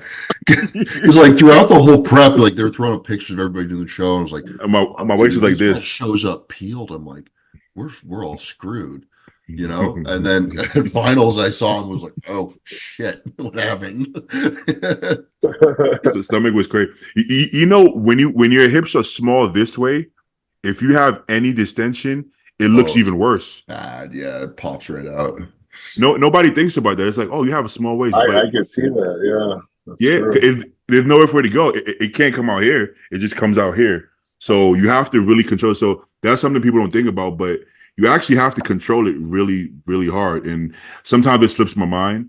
When I was posing with Compton, he kept saying that, no, you have to, you know, it's an advantage to have a small waist, but if they see that, they don't like it. So I'm like, oh, I guess, you know, you could do a better job with that. But hey, baby, I got to get out of here. All right. Well, thanks, guys. I'll talk to you, okay? All right, Stu. Later. Yes, sir. Hey, what's up? Then there were 4. What's up, guys? Hey, man. The only one that laughed at my fucking repost of you, of us lined up, was Jalissa, because I put T-Pain +4. Yeah. I was like, how did nobody else fucking say anything to me about that? No, nobody else got it because like the T-Pain +3. Yeah. Some. I was like, you it's gonna fly. Nobody got the joke. I was like, Kelly, what a waste of talent. that was a good one. All right. You guys think John is gonna win a show this year? Go to Olympia? I honestly think he can. Think so. I think any other year, 100%. I think this year is just so competitive that I still think he can though. But obviously, it's gonna be harder. Yeah, like last year, it was arguable that he could have beat Charles Griffin. So, me personally, if I were the judge, I probably would have picked John. That's no slight to Charles, but me personally, I kind of liked how John looked better that show. You know, yeah, but you have because okay, so Tony will win, so now you have Stu doing more shows, so he's gonna go Vancouver and Chicago, but then you know, and you still have Jordan, and you still have, I think Carlos shut it down though. But yeah, I'm actually really excited to see Jordan Hutchinson, man. He looks really fucking good. Everybody sleeps on him because off season he just looks kind of normal, and then once he starts coming together, that USAC one, bro, nobody even thought about him first call out. It was just okay, just an average bodybuilder. And on stage, you're like, because I remember that year Eric Wood did it, and Eric Wood, he looks freaky as fuck because he's so like shredded, but from the like his glutes for whatever reason, he just has like no glutes, so it's kind of strange. But yeah, I'm looking at Eric like, I don't know. I think Eric's gonna win the whole show, and then I'm looking at him next to Jordan. I'm like, I don't know how, but Jordan is literally beating him in every shot because you go body part for body part. Eric has better arms. But together, I'm like, he just looks better. It's weird. He's so balanced that nothing jumps out. So you think that it's like not going to be that impressive, but it is. You know. I mean, shit. He plays top 5 at a really good show. A really good show, you know. And he didn't look outsized like that, bro. You know, he's bigger than you would think. I guess, you know. I don't know. He's good. I like that guy. But yeah, but you have so many people. We still have hunters. We still have, we have so many guys still competing. So it's just people continue to compete. What show did Hunter say he was doing? He just announced it, I think. Yeah, I didn't catch it. I know he said Spain. Am I saying that right? Italy or Spain or something? He put a video out. I just didn't get to that. I just fell asleep or something. Did he say it here? Oh, well, he said it somewhere. I know he's doing some international shows as well. Is he still doing the American shows? Maybe. I don't know. I would if I was him. Yeah, might as well. Especially how these, I don't know, like the lineup for Cal is usually not that deep. So I'm like, hey, man. I want to pick another show, but it's like I'm not ready to go right now. But I'm like, I feel like it. I feel like you could get a better look at when it's less people, I think so for sure. like 15 or less, or What I what I 23 what I is will crazy. say, Hunter is one of the best bodybuilders in the world. But I'm gonna say this: if you go to Europe thinking you're gonna get an easy qualification, I don't care who you are, you're gonna have a tough time because I can't guarantee that Hunter is gonna beat Nathan or Andrew or I guess Bonac. He would beat Bonac, but it's not gonna be easy. You know, he could beat them. He could beat Nathan, but it's gonna be a lot harder. Or Nexzilla. Does Hunter beat Nexzilla? He should, but it's not. There's no foregone conclusion. You know, I think it's gonna be just as difficult in Europe, right, as it would be in America. I don't. Right now, I don't think it's gonna be any easier in Europe. If I'm being honest, still got Crizzo.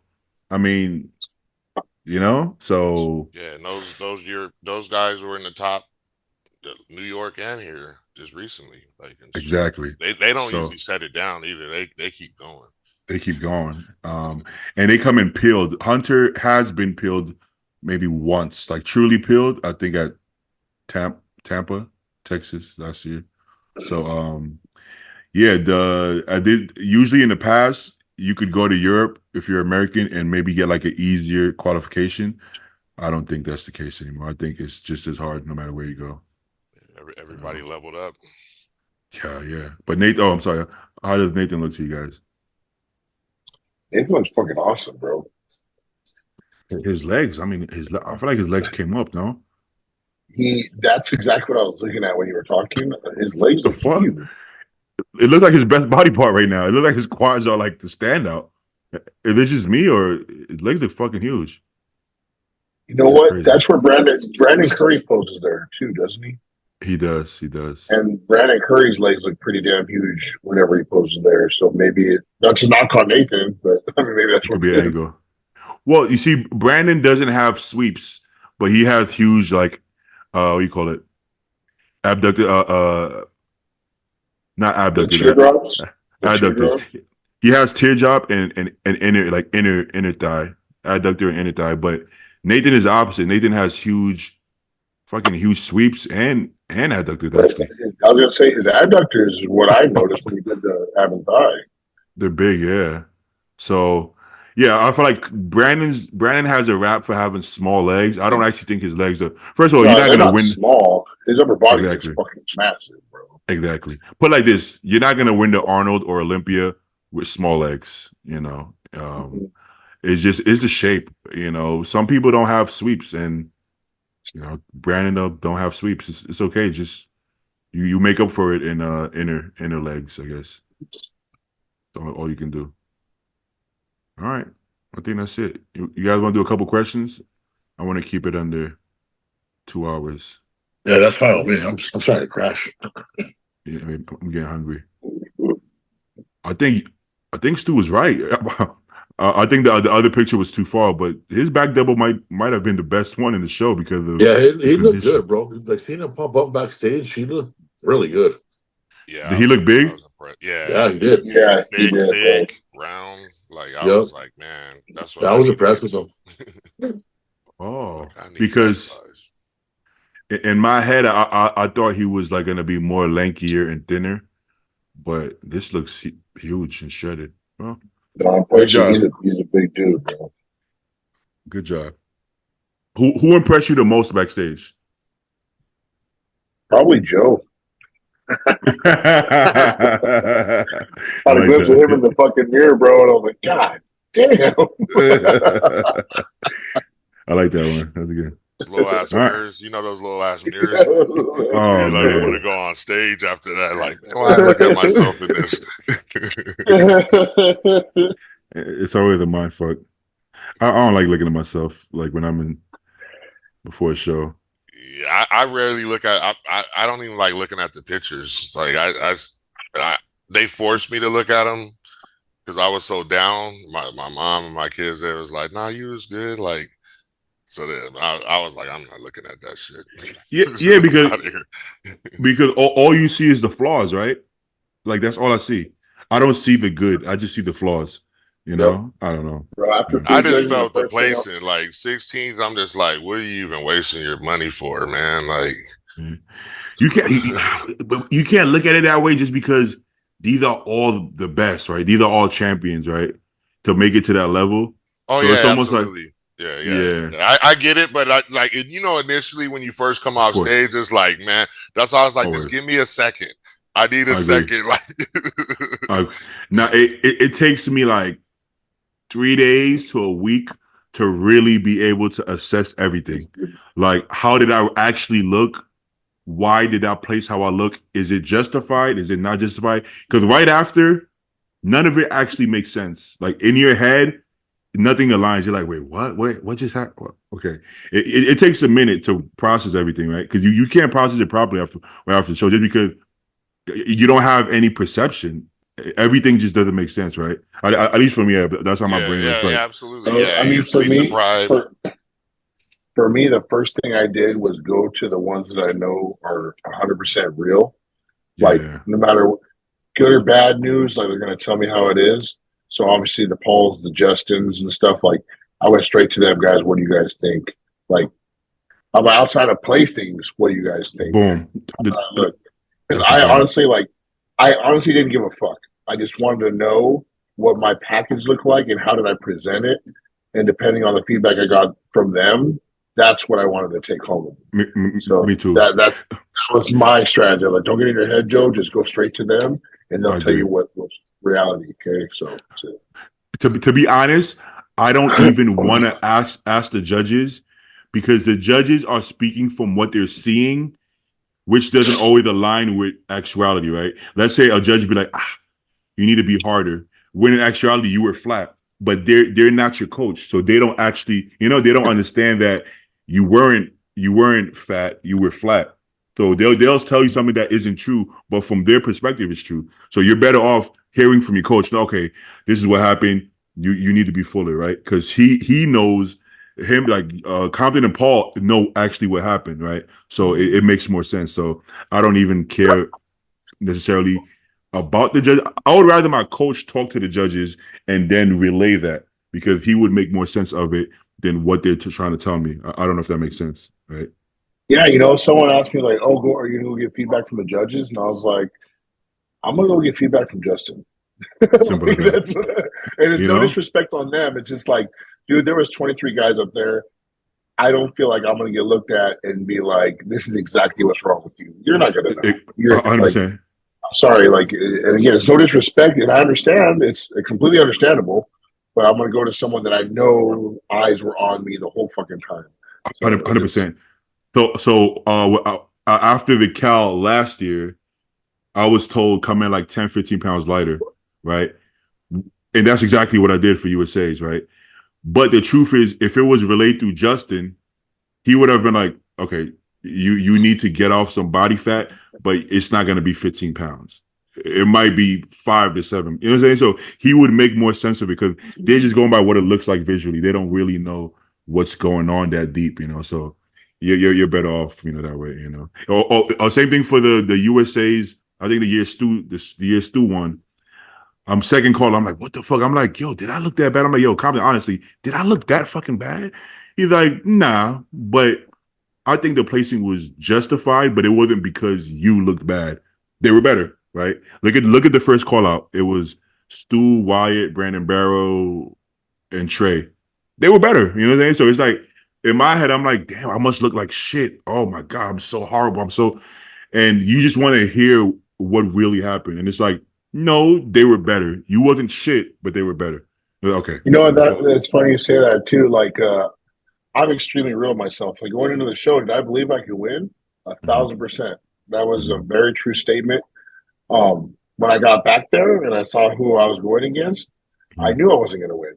There was a certain point where I was like, okay, but can I see myself placing here? Yeah. I'm not going to lie to myself. It's reality. Like you said, there's some people that are just going to be better that 100%. Day or whatever. Does it mean I can't beat them? No. It's just that day they were better, 100%. Exactly. And that's good to understand and realize, you know what I'm saying? And at some point you can be like, yeah, I know I will beat this person at some point, but today is not that day. You know what I'm saying? So it's one of those things. But all right, let's do a few questions. Huh? Do you prefer your food a little bit burnt? No, fuck no. Look, no, It actually, okay. Have depends. you ever guys had like a, say, like a teriyaki chicken bowl, and sometimes they burn the Yeah, chicken a a little little bit? crisp. I do like that. I Yeah, know, yeah. see, that's fucking good to me. But I, like, as But far as like overcooking where it's dry, no. no. Well, yeah, because there's a difference. It's like if something is maybe seared or crispy on the outside, that's different.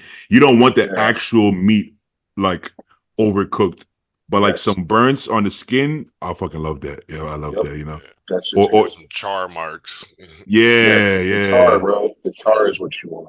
That's how I cook my chicken breast. I sear my chicken breast like a steak, and then I put it in the air Yeah, fryer. bro. Fuck Yeah, yeah. Wow. even Brussels sprouts. I want it softer on the inside. I don't like it too crunchy, but I want the outer layer to be like a little burnt, and then with Splenda on it. It's like sweet and burnt and savory. It's like a dessert to me at that point. You know, at this point, that's when I know I'm far gone. When Brussels sprouts is a fucking dessert. Hey, you know what so Fucking sick. one of the things, so this is before I learned like my body really well, and I would eat egg whites the whole way through. For the cow in 22, my last meal was 16 ounces of egg whites, and I have a sweet tooth. So what I would do is Ooh, I know what you got there. instead of putting like salt and pepper and ketchup on my eggs or whatever, I actually would cook the egg whites and I would add cinnamon and sugar-free syrup, and that's what I would eat for my last meal. And it's actually fucking delicious when you're when Hey, you're Yeah, stuck. that's bomb. you guys ever had the muscle egg whites? Nah. I've never tried them. I see them all the time though. That shit is dessert. I mean, obviously not off season. Probably tastes like shit, but Yeah, but in prep. But oh my god, they had like fruity pebbles, egg whites. I was like, oh my god, this is the best thing ever. But that shit fucks your stomach up. I'm not gonna lie, it could kill you. bro. I'll never forget the first time I was so it was to peak me, right? So this is the day of the show, and Justin puts on my plan to put honey on my beef. And I'm like, yo, I asked Paul, am I supposed to like shoot the honey and then like just eat the beef? Whatever. He's like, no, dog, put it on the beef. And so I do it. Bro, this is the best shit in the fucking world. I agree. And I'm like, dude, I'm gonna do this in the fucking off season. Yeah. Come peak off season, I'm like, hey, you know what I forgot to do? I put it on my beef and take a bite. I'm like, well, that was fucking disappointing. Tastes like shit. Like bro, the build up to like, fuck, I forgot about this. It's gonna make it taste so good. Yeah. What the fuck was that? That hot honey on pizza though. That hot honey on pizza is fire. Oh, I never tried that. Yeah. Never tried that. I can do that. It just sounds kind of good, but I don't know. Is it one of those things? Is that like prep sounding good? And Yeah, or is it different. like, Yeah. I don't know. Yeah. Prep everything is delicious. Josie was doing like I think it was ground beef, oatmeal. I think ground beef, oatmeal, eggs, and then peanut butter all in one. And I can see how obviously, that would taste good. I honestly could see that. I think in prep, I don't want to do it off season. Well, remember, bro, we just did prep, so we're still kind of there. Yeah, you still okay. Yeah. I mean, if I had that right now, oh yeah, I'm definitely tearing it up. If I had that right now, it's over. Like, I'm honestly a little like worried about these drinks that I'm drinking because I'm like, I started drinking these during prep. I'm like, hey man, these are pretty fucking good. And I'm like, oh yeah. I don't use things good when I'm fucking like feeling fat and nasty shit. now. Like, See, fuck, man. I don't think I'm gonna use it during like the rebound. I think I like it for prep and maybe peak off season when I feel like when you start feeling shitty off season. Yeah, when you're real heavy and just tired after a meal. Yeah. Yeah. I think that's what. But rebound sometimes you feel like a little weird. Sometimes you get like what you call it narcolepsy. Like you're fucking driving. So that was bro. I swear to you, that was happening to me on the way home. Right now, I was like, God damn, what the hell? That shit is dangerous. I think it happens like it takes like a week or two to get back to normal. Like to actually feel good again. But it's weird though. I feel good, but I'm like extra fucking sleepy. Like what? That's what I mean. Like, yeah. Beyond sleepy. Bro, it's unreasonable. So I'm right here and I'm fucking nodding out just in this podcast right now. I'm like, fuck. Bro, I shit you not. Like I slept from like 10 o'clock last night to 7 in the morning. I was up for like 2 hours, and I'm like, damn, I want to knock the fuck out. Nah, yo, that shit can be like I could be in the middle of a conversation and not off. Like it's so bad. Like on a highway going 70 miles per hour and complete. It's not even like I'm getting drowsy. Just from awake, and I'm out, and I'm like, what the fuck? Shit, I almost killed somebody. Like this. That shit is bad, bro. That shit is horrible. Yeah, I try to make it a point not to drive more than like 20 minutes. Because I just at my old job, I was driving a big old box van. And I remember I was going down a street, and it was actually kind of a smaller street. My truck was fucking huge, and I was going, and I was like, I'm like, oh shit, and I'm like veering off to the side. My partner's not even saying shit. I'm like, dog, like you need to. I was like, look, I'm gonna fucking get us there because I drove. I don't know if you know what the distances, but I drove from Pico Rivera to Glendale. And that's like a 40-minute drive. I was like, yo, dog, you're driving the rest of the fucking day. I can't do this. I was like, I'm gonna kill us. I'm gonna kill us both. Yeah, we gonna die. Yeah, it's not worth it. It's not worth it. Yeah, I was like, I'm gonna kill me, and you're gonna come with me. Like, yeah, no, that shit. It gets really bad. Also, I think the more food you eat, if you're cheating more on a diet, it'll be even worse for sure. So you don't want to have that. Yeah, that was actually the rebound after the 22 California, but it was like 4 weeks into the rebound or something like that, where the food was actually getting pretty high now, and I would just after every meal just get stupid tired, like crazy tired. Yeah, all right. Yeah, Justin usually tries to keep the food low, right? For like what, 4 weeks? It's about 3 weeks. It's 3 weeks tops, and then he'll start. It's weird because that phase, am I hungry in prep? Yes, but that phase, I swear, I'm twice as hungry than in prep. Yeah, the purpose is to like, I think to get Sensitive. you're because also you ate all that shit after the show, right? So you're trying to pretty much grow into the weight while letting the water come off. So you're almost going to stay the same. And then you're also keeping yourself from putting on a bunch of body fat. So the metabolism is like getting more and more fired up, so you can handle all the food he's about to push. 100%. If you ignore that crucial point, you completely negate the rebound, and it's like the rebound. You completely waste the rebound. It just becomes you just did a show, got fat, and made zero gains. Whereas that first week, at the end of the week, you should be pretty damn like prep hungry. Like that's how you're supposed to feel. You should, But then by the end of once it hits like week 8, I'm full. I'm like, this is too much food. I'm the last rebound I did, it was a 9-week, and I remember Paul, because I thought we were going to stop at 8, and he did one more week, and I was like, hey Paul. He's going to end up doing one more week. He's like, are you going to be able to do one more week? I was like, I don't want to, but I can do it. So I was fucking over it. How much did your weight go up from the beginning to the end of that one? Oh, quite a bit. 60 pounds. In 9 weeks? Yeah. Dang. To be fair, he was a little bit over depleted before the show. I was originally supposed to be a heavyweight, but I outgrew the heavyweight, and we still try to get me to the cap. I got there, and then we're like, shit, we should probably fill me up and just bring me as a super heavy because I was really stringy looking. And so if I would have done that, my look wouldn't have been that good because I wouldn't have been able to fill up in time. So we decided to just fucking bring me in. Yeah. I think you would have won the show anyways, but the overall would have probably been closer, right? Yeah. I mean, I ended up going against Josh, and I think that was the big reason as to why we had to do that because Josh looked really good too. Oh, now that I mentioned, I don't know because if you're stringy and Josh isn't stringy, you know what I'm saying? Josh was pretty round, actually. That's what I'm saying. How about I can see that. To be honest, the super heavyweights would probably be like easier for you to win than the heavyweights. You know what I'm saying? So technically, Yeah, the heavyweights were actually the stacked it was. class, Mhm. and then in the super heavies, it was more of a like, okay, which of these big ass dudes is the most conditioned? Exactly. Kind It's of just thing. somebody. To be honest, that's usually the case with super. If you pay attention, there's always these freaks. One year, what's the guy's name that he was training with? He was in Tampa.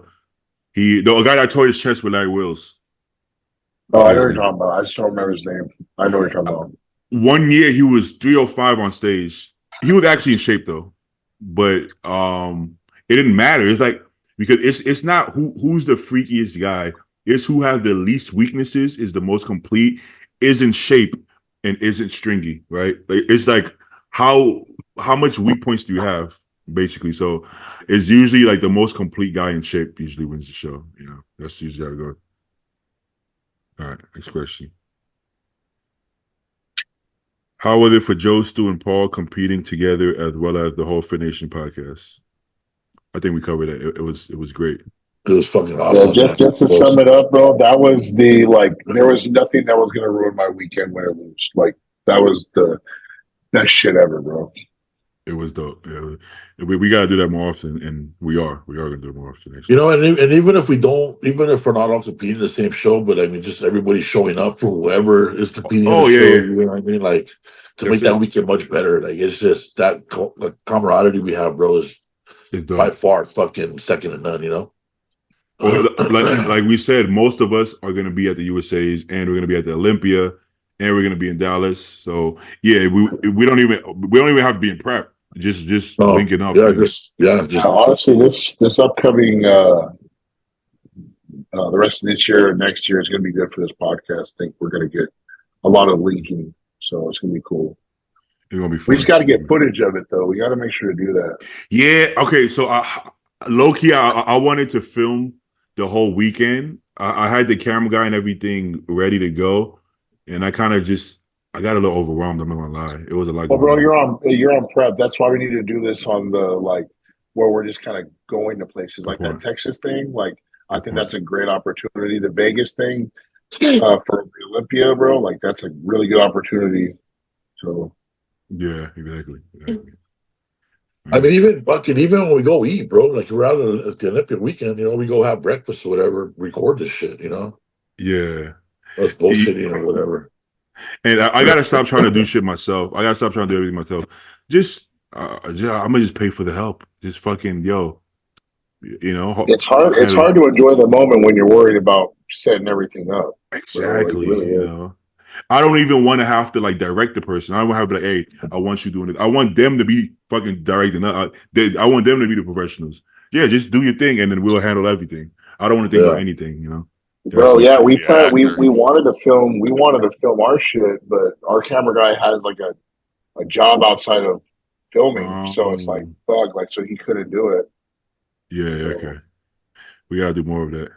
Well, we gotta link up with Janicki as at some point here. Well, you guys should do it while you guys are still like lean as well. well, I mean, like we brought it up to him when he was on the podcast the other day, so I'm gonna message him and then. Oh well, shit, you can too because if you want to go with us to, because we plan on going to Zoo Culture to see him or to meet Yeah. up with him because he's on prep too. So Yeah. I'm down. I just don't know if 4 people in one workout is gonna be tough, but we can no, if see. anything, we don't have to work out. Just be there, hang out. We can Yeah, always okay. talk after. Like it For doesn't have sure. to be a filmed workout kind of thing. Like yesterday, basically. Yeah, exactly. All right. Let's do Cali. I can't ask some of these questions. You wake up and it's 2050. What's the first thing you Google? Did I ever become a Mr. Olympia? I was gonna say who won the Olympia last year. That's funny. What 2050? How many years? That's 26 25 years. years. 26 years. Man, Google.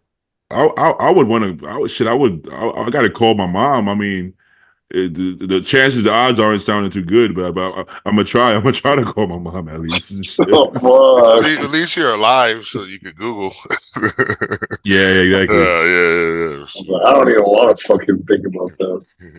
I would check on my family, like okay, my sister, my brother, my nephews, nieces. I'll check up on you guys. You guys still around? I hope so. Hey, bro, if you say your apartment or whatever lights on fire, right, and you can run in and only grab one thing, what's the very first fucking thing you grab? Do I have my wallet on me already?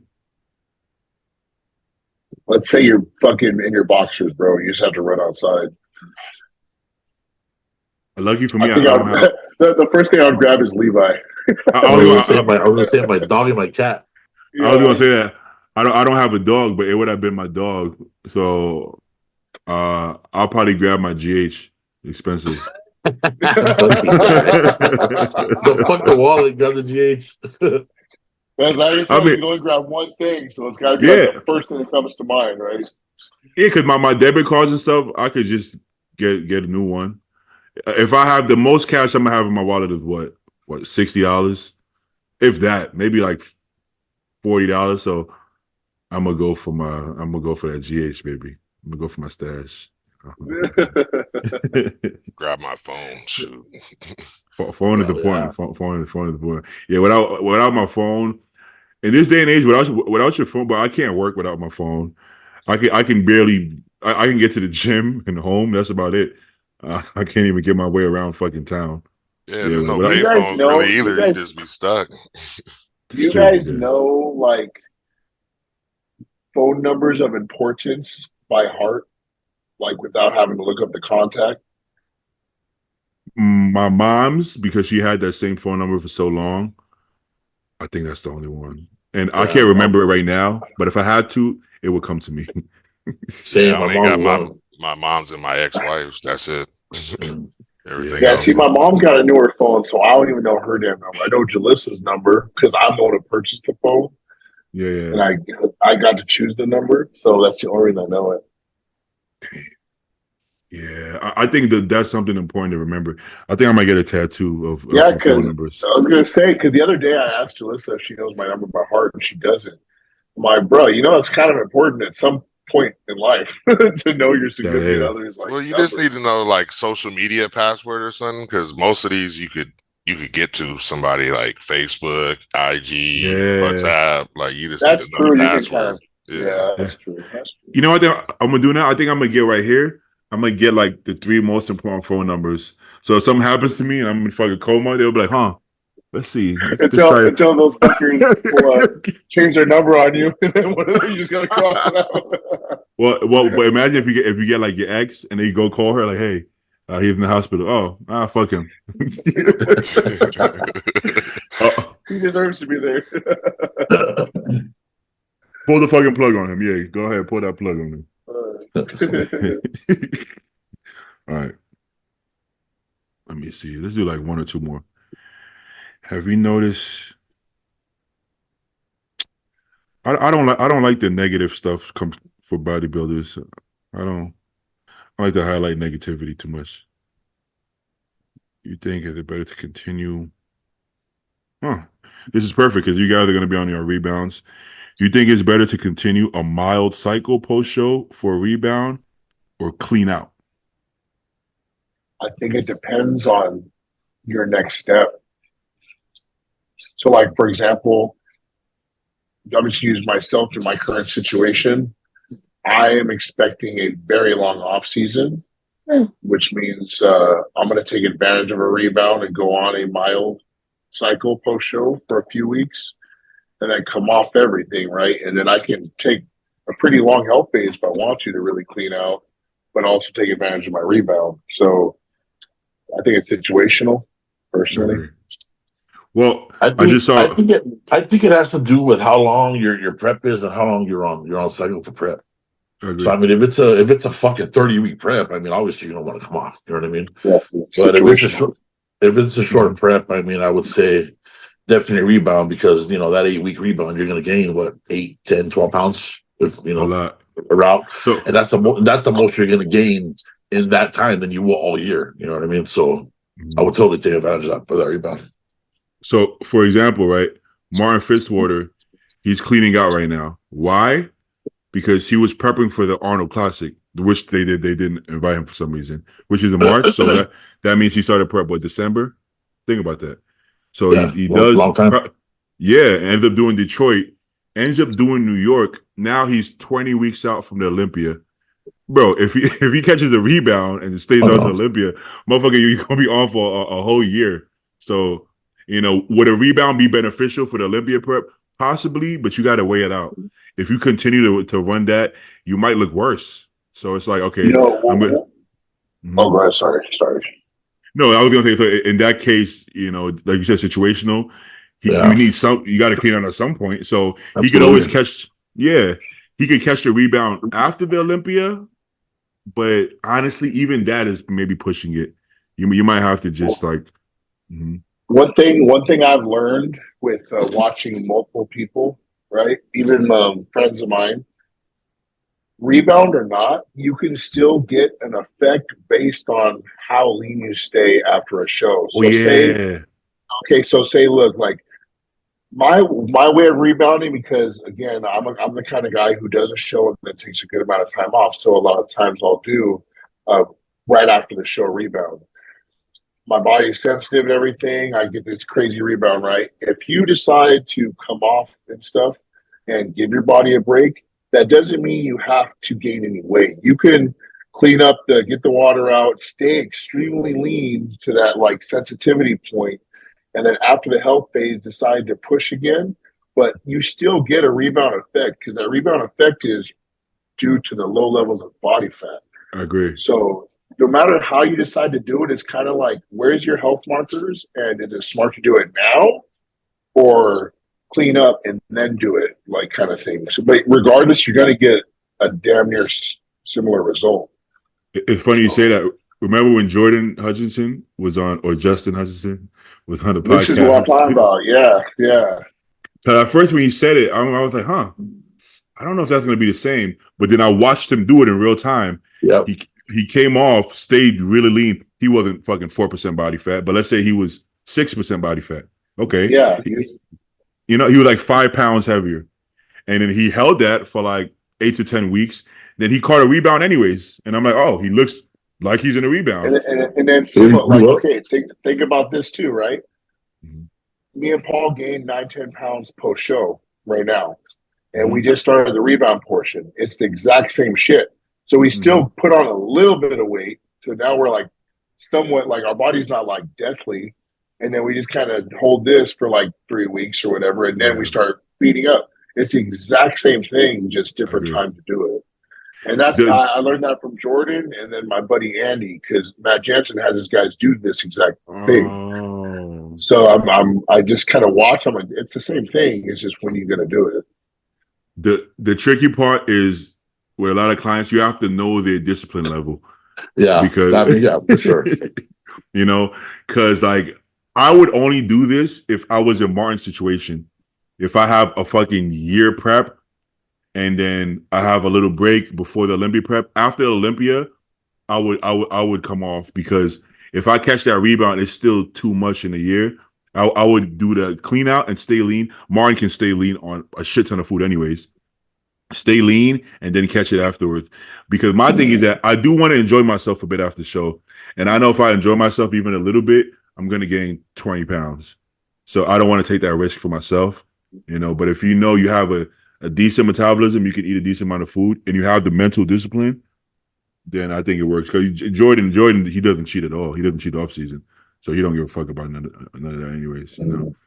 I think we kind of like to enjoy ourselves within reason if we can. So we prefer doing it this way, and we don't compete a lot. We don't do 4 or 5 shows a year. Max. Yeah, I'm like what you said. Like I'm the kind of guy that's like, okay, if I'm already disciplined, it's easier for me to just rebound post show because I'm already in that mind frame, in that routine. So I'm just going to carry that bitch out until I can't, and then well, I already did what I was asked to do. So I'm gonna live a little more freely now, but I already did that part. But I can handle that. compared to, like you said, Jordan's like that year round anyway. It doesn't matter. You factor in, okay, this discipline trumps motivation, but there is something to be said about motivation at sometimes, right? After your show, two things happen. Either you won and you're going to the next level, so you're fucking excited, or you lost and you have a lot of improvements to make, so you're just as excited. So you carry that motivation from that show into this rebound, you know, and you're gonna really want to push hard. You're gonna be super disciplined. Now, if I wait 8 to 10 weeks, me personally, sometimes that mental sharpness might start to some kind of, you know, so I kind of want to take advantage of that excitement I have. Oh, show is over. Oh my God, I can't wait till they see me next time. And it's so, you know, so for us, I think that it just works better, you know, but there's no one right way to do anything, you know. And then honestly, like say when I do the rebound post show, and I mean, you're going to put on 30, 40 pounds, right? That's usually how rebounds go. And I'm like, okay, well, at a certain point, right? Once you do all that, you're super disciplined. You're actually still pretty tight and stuff. You know, you didn't get fat as fuck.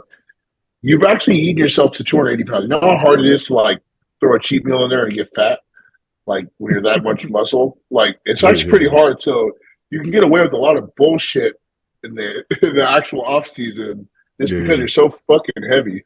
So it's like, bro, you know? I've had off seasons where I've had cheat days, and I would lose weight on my cheat days.